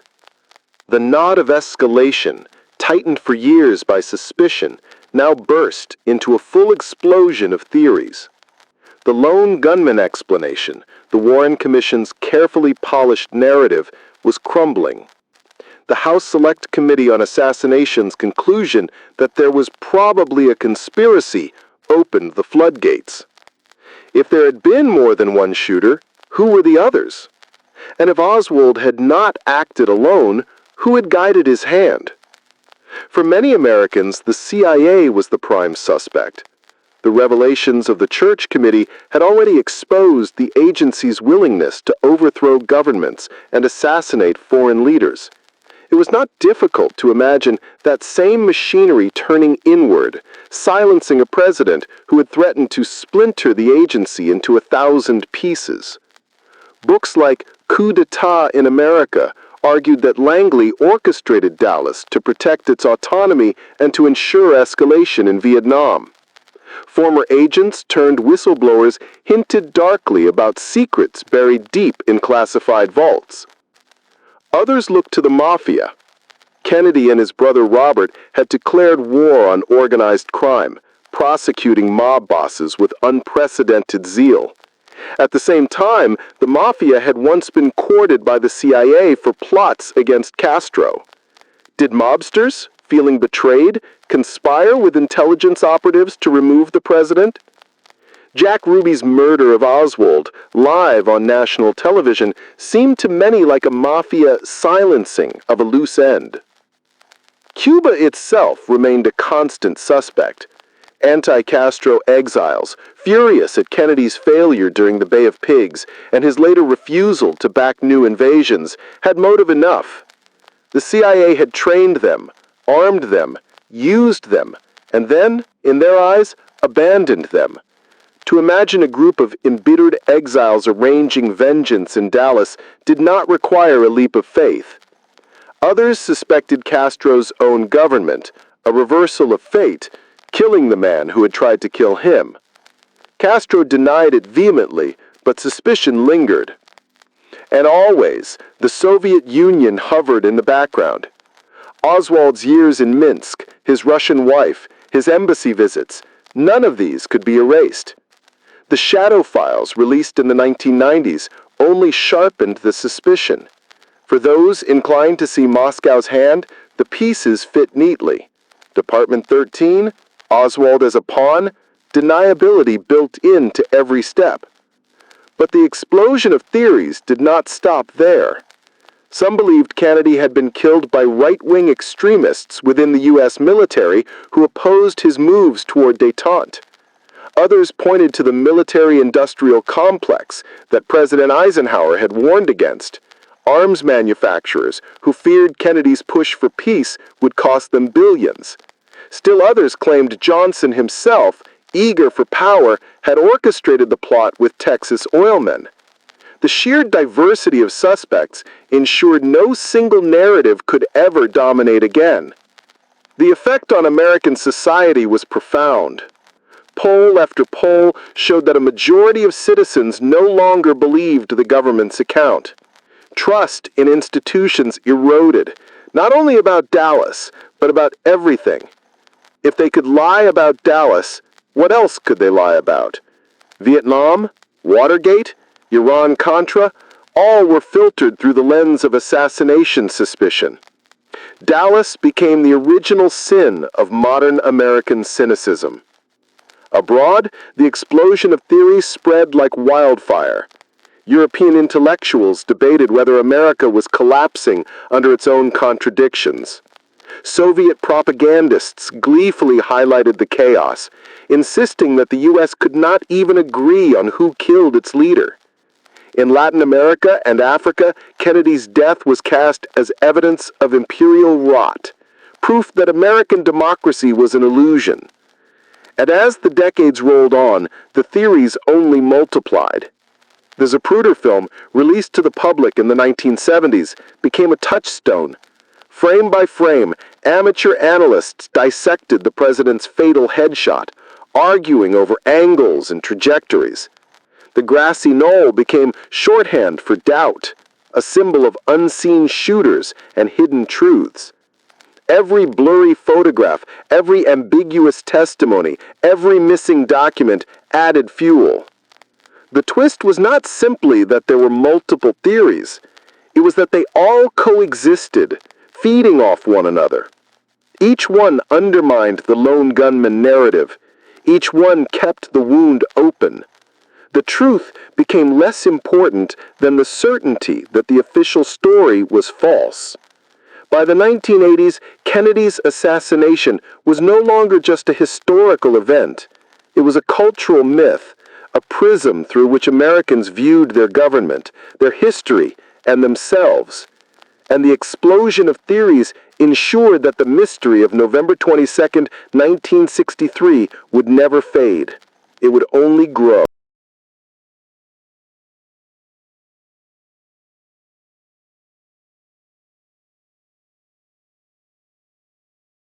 The assassination of John F. Kennedy did not remain confined to American soil. In the decades that followed, the event metastasized into a global story, one that transcended borders, languages, and ideologies. It became more than an unsolved crime. It became the ultimate parable of conspiracy, a riddle so vast that entire cultures projected their fears and suspicions onto it. Across Europe, the doubts about the Warren Commission's lone gunman theory found fertile ground. French President Charles de Gaulle, who himself had survived multiple assassination attempts, openly declared that Kennedy had been the victim of a conspiracy. French newspapers speculated about the CIA, the Pentagon, and even Vice President Lyndon Johnson. In Italy, a country steeped in intrigue and shadow politics, journalists connected Dallas to mafia networks and NATO's clandestine stay-behind armies. The assassination became part of the European lexicon of suspicion. In the Soviet Union and its satellite states, Kennedy's death was wielded as propaganda. State-run newspapers painted it as evidence of America's internal rot, proof that the so-called leader of the free world was vulnerable to its own violent currents. Soviet propagandists amplified theories that right-wing generals or capitalist elites had orchestrated the killing. The story served as a mirror.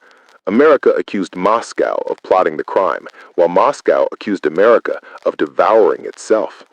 For ordinary citizens behind the Iron Curtain, the event confirmed what they were already told daily, that democracy was a facade, a mask concealing brutality and corruption. In Cuba, the assassination resonated in a darker register. Fidel Castro, whose life had been targeted by CIA assassination attempts, instantly recognized the danger. Publicly, he mourned Kennedy and denounced the killing. Privately, he feared Washington would blame Havana, using the death as a pretext for invasion. For decades afterward, Cuban leaders insisted their innocence. Yet conspiracy theorists across Latin America speculated that either Castro's government or embittered anti-Castro exiles had struck the fatal blow. Dallas became entangled in the larger drama of revolution, exile, and vengeance. In the Middle East, Kennedy's death was interpreted through the lens of anti-imperialism. Arab newspapers, hostile to Washington, suggested divine justice had been served. Some claimed the assassination revealed fractures in the U.S. empire. In Israel, where Kennedy had clashed with Prime Minister David Ben-Gurion over nuclear policy, a minority of commentators whispered that the president's stance on Dimona might have played a role in his death. The theories reflected regional anxieties as much as historical fact. Even in Asia, the ripples spread. In India, where Kennedy had cultivated goodwill by supporting development programs, his death was mourned as a blow to post-colonial hopes. In China, Maoist propaganda portrayed the killing as further proof of capitalist decay. In Vietnam, where Kennedy had begun sending advisors but hesitated to commit full-scale troops, his death fueled speculation. Would Johnson escalate the war? Within 2 years, that prophecy was fulfilled. The cultural aftershocks were equally profound. In literature, Kennedy's assassination inspired a torrent of novels, plays, and essays. Writers like Norman Mailer, Don DeLillo, and James Ellroy wove Dallas into sprawling narratives of paranoia and corruption. In film, the event became a recurring motif. From Oliver Stone's JFK in 1991 to countless documentaries, the assassination was dramatized, dissected, and replayed for new generations. The Zapruder film, once a private home movie, became perhaps the most studied piece of footage in history, broadcast worldwide, analyzed frame by frame like sacred scripture. Conspiracy itself became a cultural export. The very idea of questioning the official story, of assuming hidden forces were at work, spread across borders. In Latin America, Dallas became shorthand for state intrigue. In Europe, it fueled skepticism of NATO and American power. In post-Soviet Russia, it became a case study in Western hypocrisy. Kennedy's death was no longer just an American obsession, it was a global symbol of the hidden hand. The explosion of theories also reshaped how the world viewed intelligence agencies. The CIA and KGB were no longer distant, shadowy organizations. They became characters in a global drama. Every coup, every assassination, every mysterious plane crash in the Cold War era was filtered through the lens of Dallas. Was it the CIA? Was it the KGB? The precedent was set. If America could not protect its own president, what else lay hidden in the shadows? By the late 20th century, Kennedy's assassination had fused with popular culture in ways few events ever had. It appeared in music, television, and even advertising. The words grassy knoll became global shorthand for hidden shooters and hidden truths. In bars from London to Buenos Aires, in cafes from Paris to Cairo, debates over who killed Kennedy became a kind of folk ritual. Theories passed like oral tradition, adapted to local fears and biases.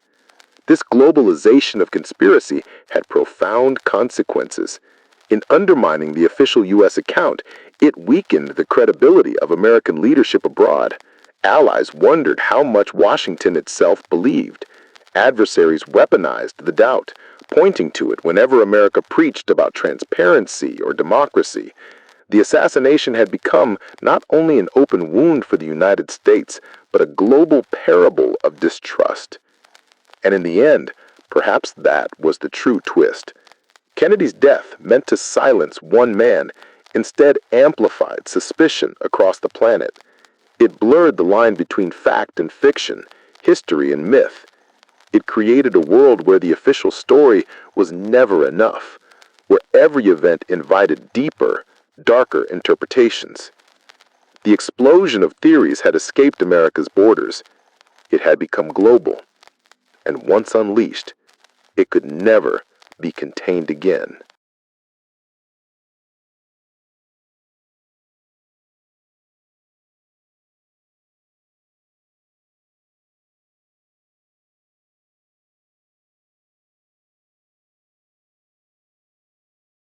The assassination of John F. Kennedy was not merely the loss of a president, it was the shattering of a collective dream. For millions of Americans who had embraced the optimism of the early 1960s, the promise of the new frontier, the youthful energy of the White House, the belief that a new generation of leadership could steer the nation through the turbulence of the Cold War, Dallas was not just a crime scene, it was the place where innocence died. On the night of November 22, 1963, as news spread across the country, Americans wept openly in the streets. In Washington, thousands gathered outside the White House in stunned silence, their faces lit by candlelight. In New York, church bells tolled as crowds filled St. Patrick's Cathedral. Across the nation, television screens flickered with images of grief. Jackie Kennedy, her pink suit stained with blood. John saluting his father's coffin, the riderless horse in the funeral procession. These images seared themselves into memory, symbols of a nation's heartbreak. But grief soon gave way to something more corrosive: doubt. The official narrative, delivered swiftly by the Warren Commission, felt clinical and detached. One lone gunman, 3 shots, end of story. For a people drowning in sorrow, the simplicity was unbearable. It offered closure, but not comfort. It explained the mechanics of death, but not the meaning. How could a single disaffected man with a mail-order rifle extinguish so much hope? How could the world change so completely in 6 seconds of gunfire? The psychological collapse deepened as the years unfolded. Kennedy's death became a turning point against which everything else was measured. Vietnam escalated, body bags returned home, cities burned in riots. Leaders like Martin Luther King Jr. and Robert Kennedy fell to assassins' bullets. Each new tragedy was interpreted through the prism of Dallas.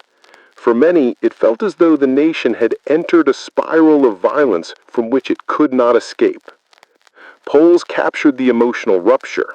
In 1964, most Americans accepted the Warren Commission's findings. By the 1970s, an overwhelming majority rejected them. The shift was not just intellectual, it was emotional. Belief in conspiracy became a coping mechanism, a way of making sense of senseless loss. If Kennedy had been killed by hidden forces, CIA, KGB, mafia, or some unholy alliance, then his death had meaning, however dark. If he had simply been cut down by Oswald, a lonely misfit, then the world was terrifyingly random. Conspiracy, paradoxically, offered comfort. The collapse was not limited to politics. It seeped into culture, art, even spirituality. Poets wrote elegies tinged with anger. Painters created stark, abstract depictions of Dealey Plaza. Filmmakers turned the assassination into allegory, a symbol of betrayal, of systems that consume their brightest lights. In classrooms, teachers struggled to explain to children why their president had been taken. Many students grew up with Dallas as their first memory of death, shaping a generation's worldview. The Kennedy family itself became part of the emotional collapse. Jackie, transformed into a widow draped in black, became an icon of stoic suffering. Robert Kennedy's rise and later assassination compounded the sense of a curse, a narrative of hope repeatedly crushed. The myth of Camelot, crafted by Jackie in interviews soon after the assassination, gave Americans a romantic lens, but it also deepened the wound. Camelot was gone, and with it, the illusion of a just and noble America. In living rooms, the Zapruder film became a silent torment. Those who saw it described the unbearable moment when Kennedy's head snapped back, captured in brutal clarity. For decades, the film circulated in whispers before becoming public in the 1970s. Once broadcast, it imprinted itself on the collective psyche, replayed endlessly as proof of something hidden. Each frame was studied like sacred text, not just for ballistics, but for meaning. The emotional collapse was also political. Faith in government eroded. The very institutions meant to protect democracy were now viewed with suspicion. When the CIA and FBI testified before Congress, their words were weighed not for truth, but for hidden motives. The idea that the state could lie, or worse, could kill, became an undercurrent in American life. Watergate, Vietnam, Iran-Contra, all these scandals were magnified by the lingering suspicion born in Dallas. The grief extended beyond America's borders. In Ireland, Kennedy's ancestral homeland, church bells tolled as if for a fallen son. In Africa, where he had championed independence, leaders wept openly. In Europe, allies feared the loss of a young leader who had embodied Western unity. Around the world, ordinary people felt as though they had lost not just a president, but a symbol of possibility. But for Americans, the collapse was most intimate. Families kept newspapers from that day, stored in attics like relics. Teachers remembered classrooms falling silent. Veterans remembered the moment as clearly as D-Day or Pearl Harbor. It became the generational marker. Where were you when Kennedy was shot? That question, repeated endlessly, bound millions together in shared trauma. The collapse was not just about loss. It was about betrayal. Americans believed their system could protect a leader, that democracy was resilient, that hope was shielded by law and order. Dallas proved otherwise.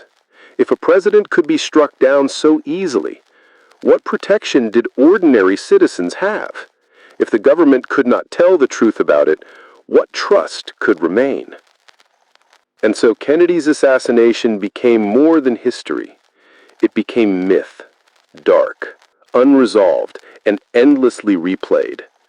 The emotional collapse it triggered was not a moment, but a process, unfolding over decades, reshaping how Americans saw themselves, their leaders, and their future. In that collapse lay the seeds of something enduring, a culture of suspicion, a politics of cynicism, and a society forever haunted by the thought that beneath every official story lies another, hidden and darker.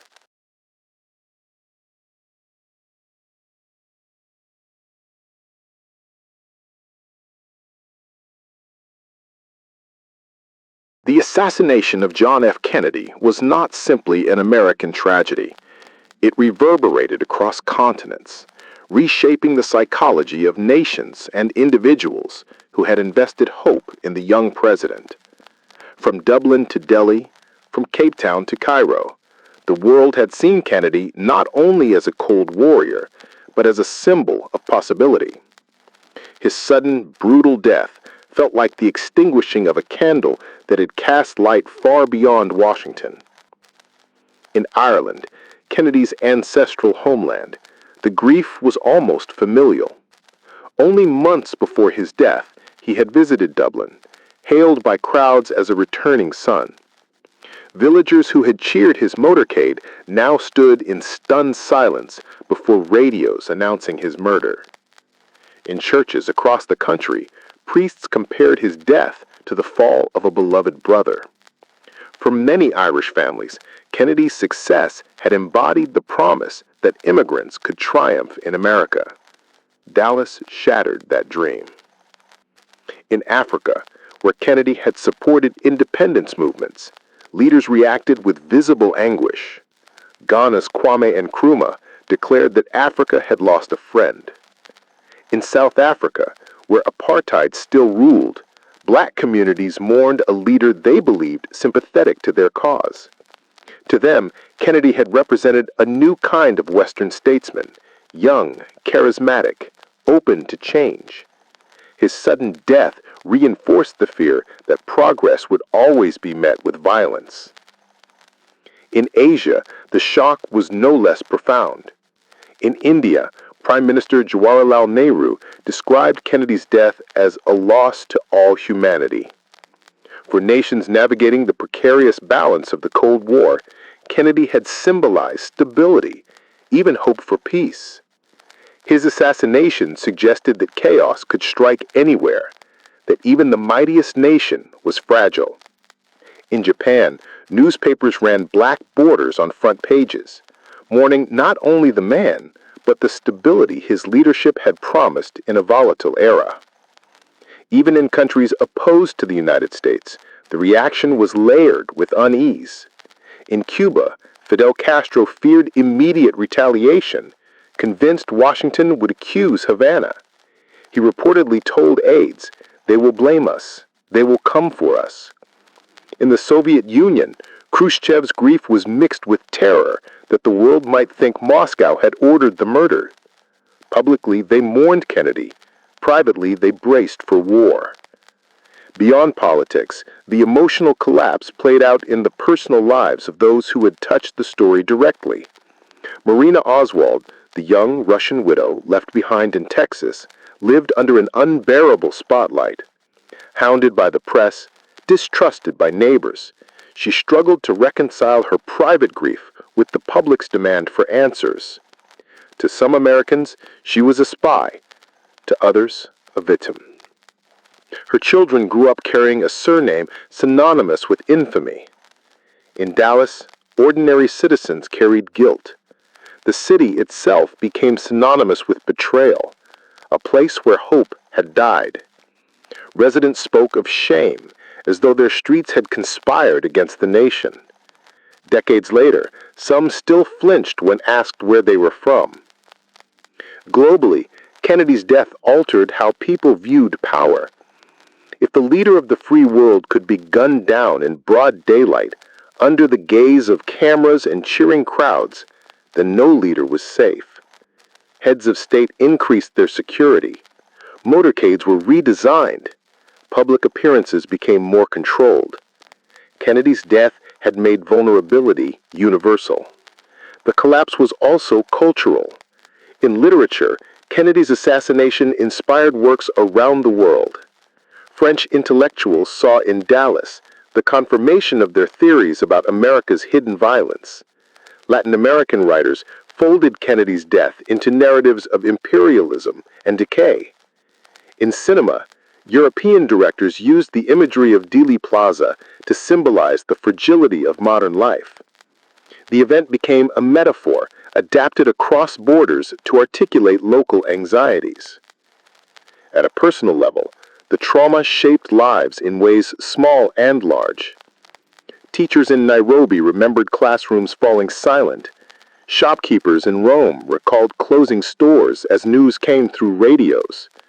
Farmers in remote villages in Asia recalled seeing Kennedy's face on black and white televisions for the first time, smiling, alive, and then suddenly gone.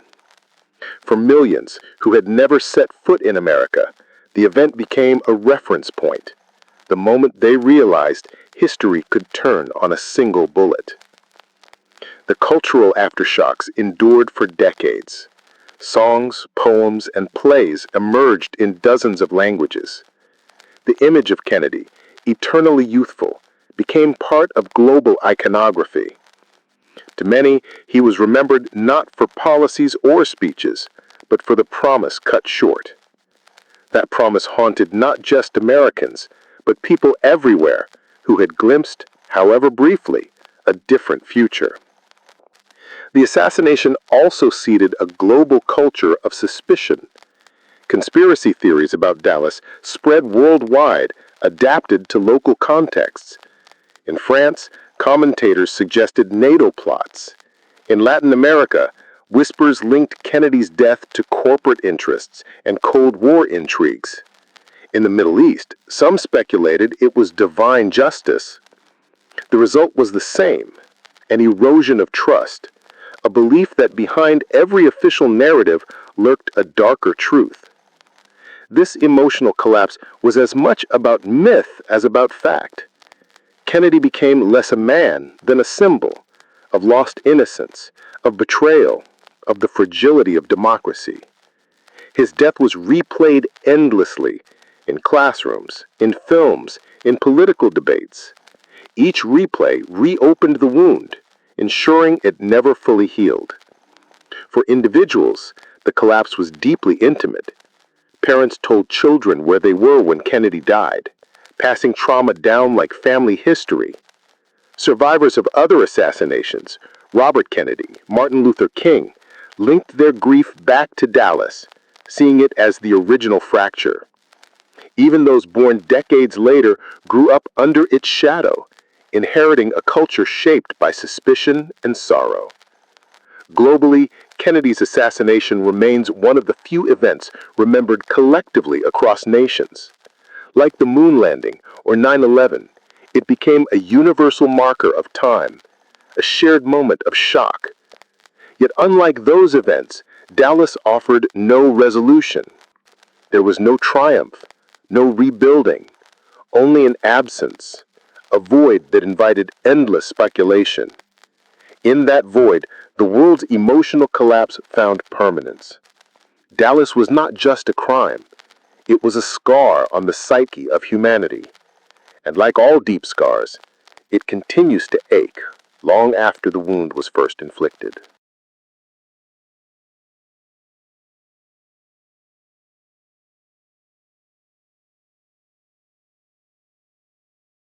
After years of grief, suspicion, and conspiracy, America began to stitch itself back together. The wound of Dallas would never fully heal, but even deep wounds scar, and from those scars emerge new ways of seeing. The assassination of John F. Kennedy had shattered innocence, but it also forced the nation into a reckoning with secrecy, power, and the fragility of democracy itself. In the late 1960s and 1970s, that reckoning was painful. The Vietnam War deepened divisions, Watergate corroded trust, and more assassinations made cynicism feel permanent. But within this dark cycle, Kennedy's memory served as both caution and inspiration. Politicians invoked his legacy of courage and service. Civil rights activists remembered his tentative but symbolic support for their cause. Even amid turmoil, "Ask not what your country can do for you" remained a rallying cry.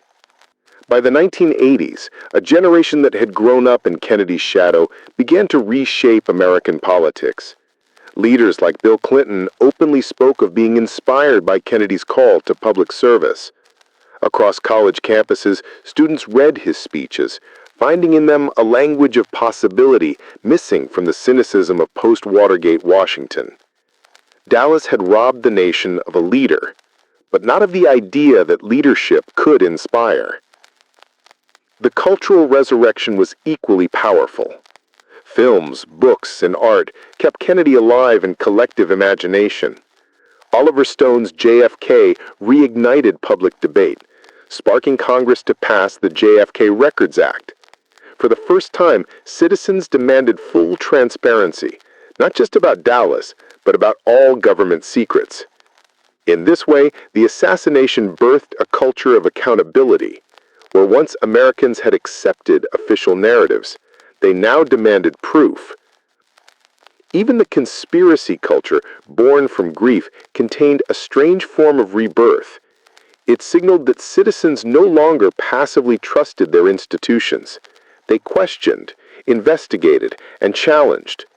While often chaotic, this suspicion was also democratic. It refused to let power go unchecked. Kennedy's death had made Americans skeptics, but also seekers of truth. On a global scale, the resurrection was subtler. For allies, Kennedy's memory became a symbol of Western unity. In Eastern Europe, dissidents whispered his speeches, drawing hope from his call for freedom. In Africa and Asia, Kennedy remained a martyr for progress, a reminder that even fallen leaders could inspire movements decades later. His death had been global, but so was his rebirth in memory. The personal resurrection was perhaps the most poignant. Jackie Kennedy, once the grieving widow in blood-stained pink, remade herself into a cultural guardian, preserving her husband's legacy. Caroline and John Jr. grew up under relentless scrutiny, yet carried the Kennedy name into new generations. For ordinary citizens, telling their children where they were when Kennedy was shot was no longer only trauma, it became a ritual of memory, a way to pass down not just pain, but purpose. Yet even in resurrection, the conspiracy lingered. Every new release of documents reignited questions. Every expert who claimed to have solved the mystery only deepened the sense that the full truth lay hidden. For Americans, hope and suspicion became entwined. Hope that one day the truth would emerge, suspicion that it never would. And in that tension lay the cliffhanger. For if Dallas was the wound that birthed modern skepticism, it was also the mystery that refused to die. The assassination of John F. Kennedy was more than an event. It was an opening chapter in an unfinished book. Each revelation led not to closure, but to deeper questions. The resurrection, then, was not about resolving the past, but about living with its shadows. America had survived Dallas, but it had been changed forever. And the truth, whatever it may be, still waits, buried in vaults, whispered in files, written in code. The story of Dallas is not over.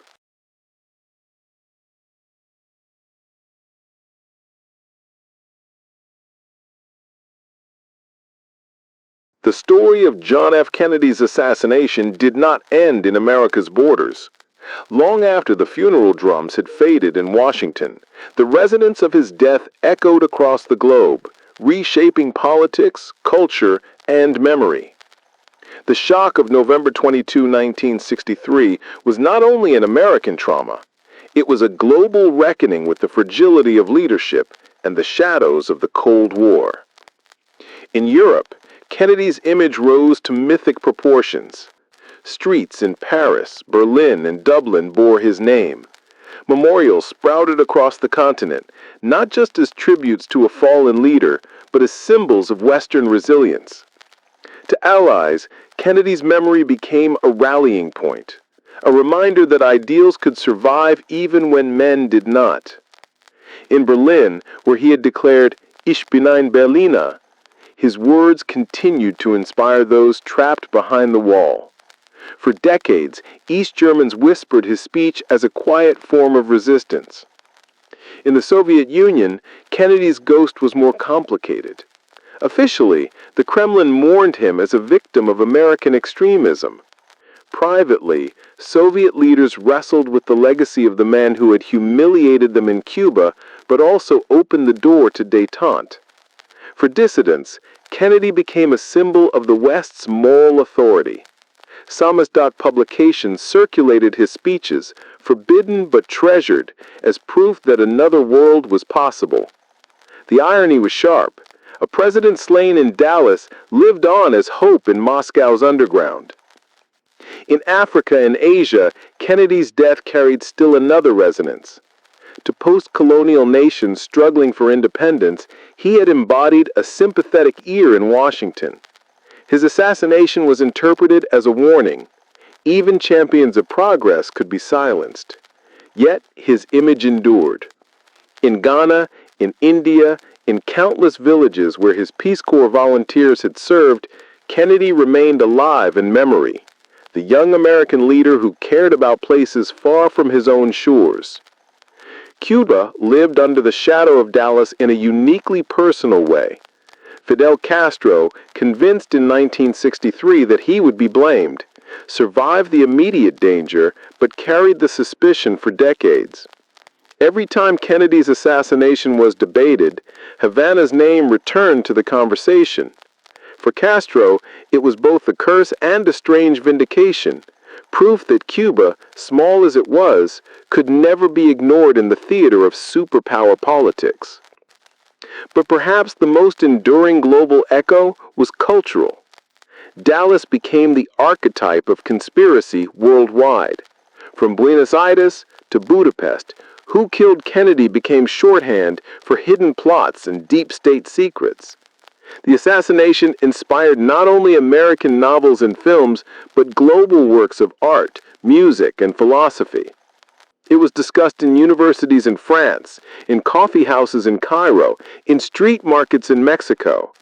For billions who had never set foot in the United States, Kennedy's death was still their story. A story of betrayal, suspicion, and the eternal hunt for truth. Resurrection came in the persistence of hope. Even as suspicion grew, Kennedy's legacy inspired new leaders across continents. Young politicians cited him as their model. Activists invoked his speeches. His death had frozen him in time, forever youthful, forever promising. That image, untarnished by the compromises of age, allowed him to remain a beacon long after his life ended. But within this global resurrection lay the unanswered question. Every culture that honored Kennedy also speculated about his death. Was it the CIA, silencing a leader who challenged them? Was it the Mafia, betrayed after years of clandestine deals? Was it Castro, or anti-Castro exiles? Or was it Moscow, hiding its hand behind Oswald, the unstable defector who moved like a shadow between worlds? And so the story of Dallas becomes not a closed book, but an unfinished chapter. A chapter that bleeds into others. The wars that followed, the scandals that broke, the culture of distrust that defines modern politics. Kennedy's death was not the end of an era, it was the beginning of ours. The resurrection is this. Kennedy still lives, not in flesh, but in myth, in memory, in the enduring hunger for answers. And the cliffhanger is this. The truth may still lie buried, waiting in files stamped secret in the vaults of Washington and the shadows of Moscow. If those files ever see daylight, if the missing pages of the KGB's records are revealed, what will they show? Confirmation of conspiracy, or proof that history's darkest mystery is unsolvable? The next chapter will take us there, into the hidden correspondence of the KGB, the memos on Oswald's years in the USSR, and the secrets that may yet rewrite everything we think we know about the day the world stopped.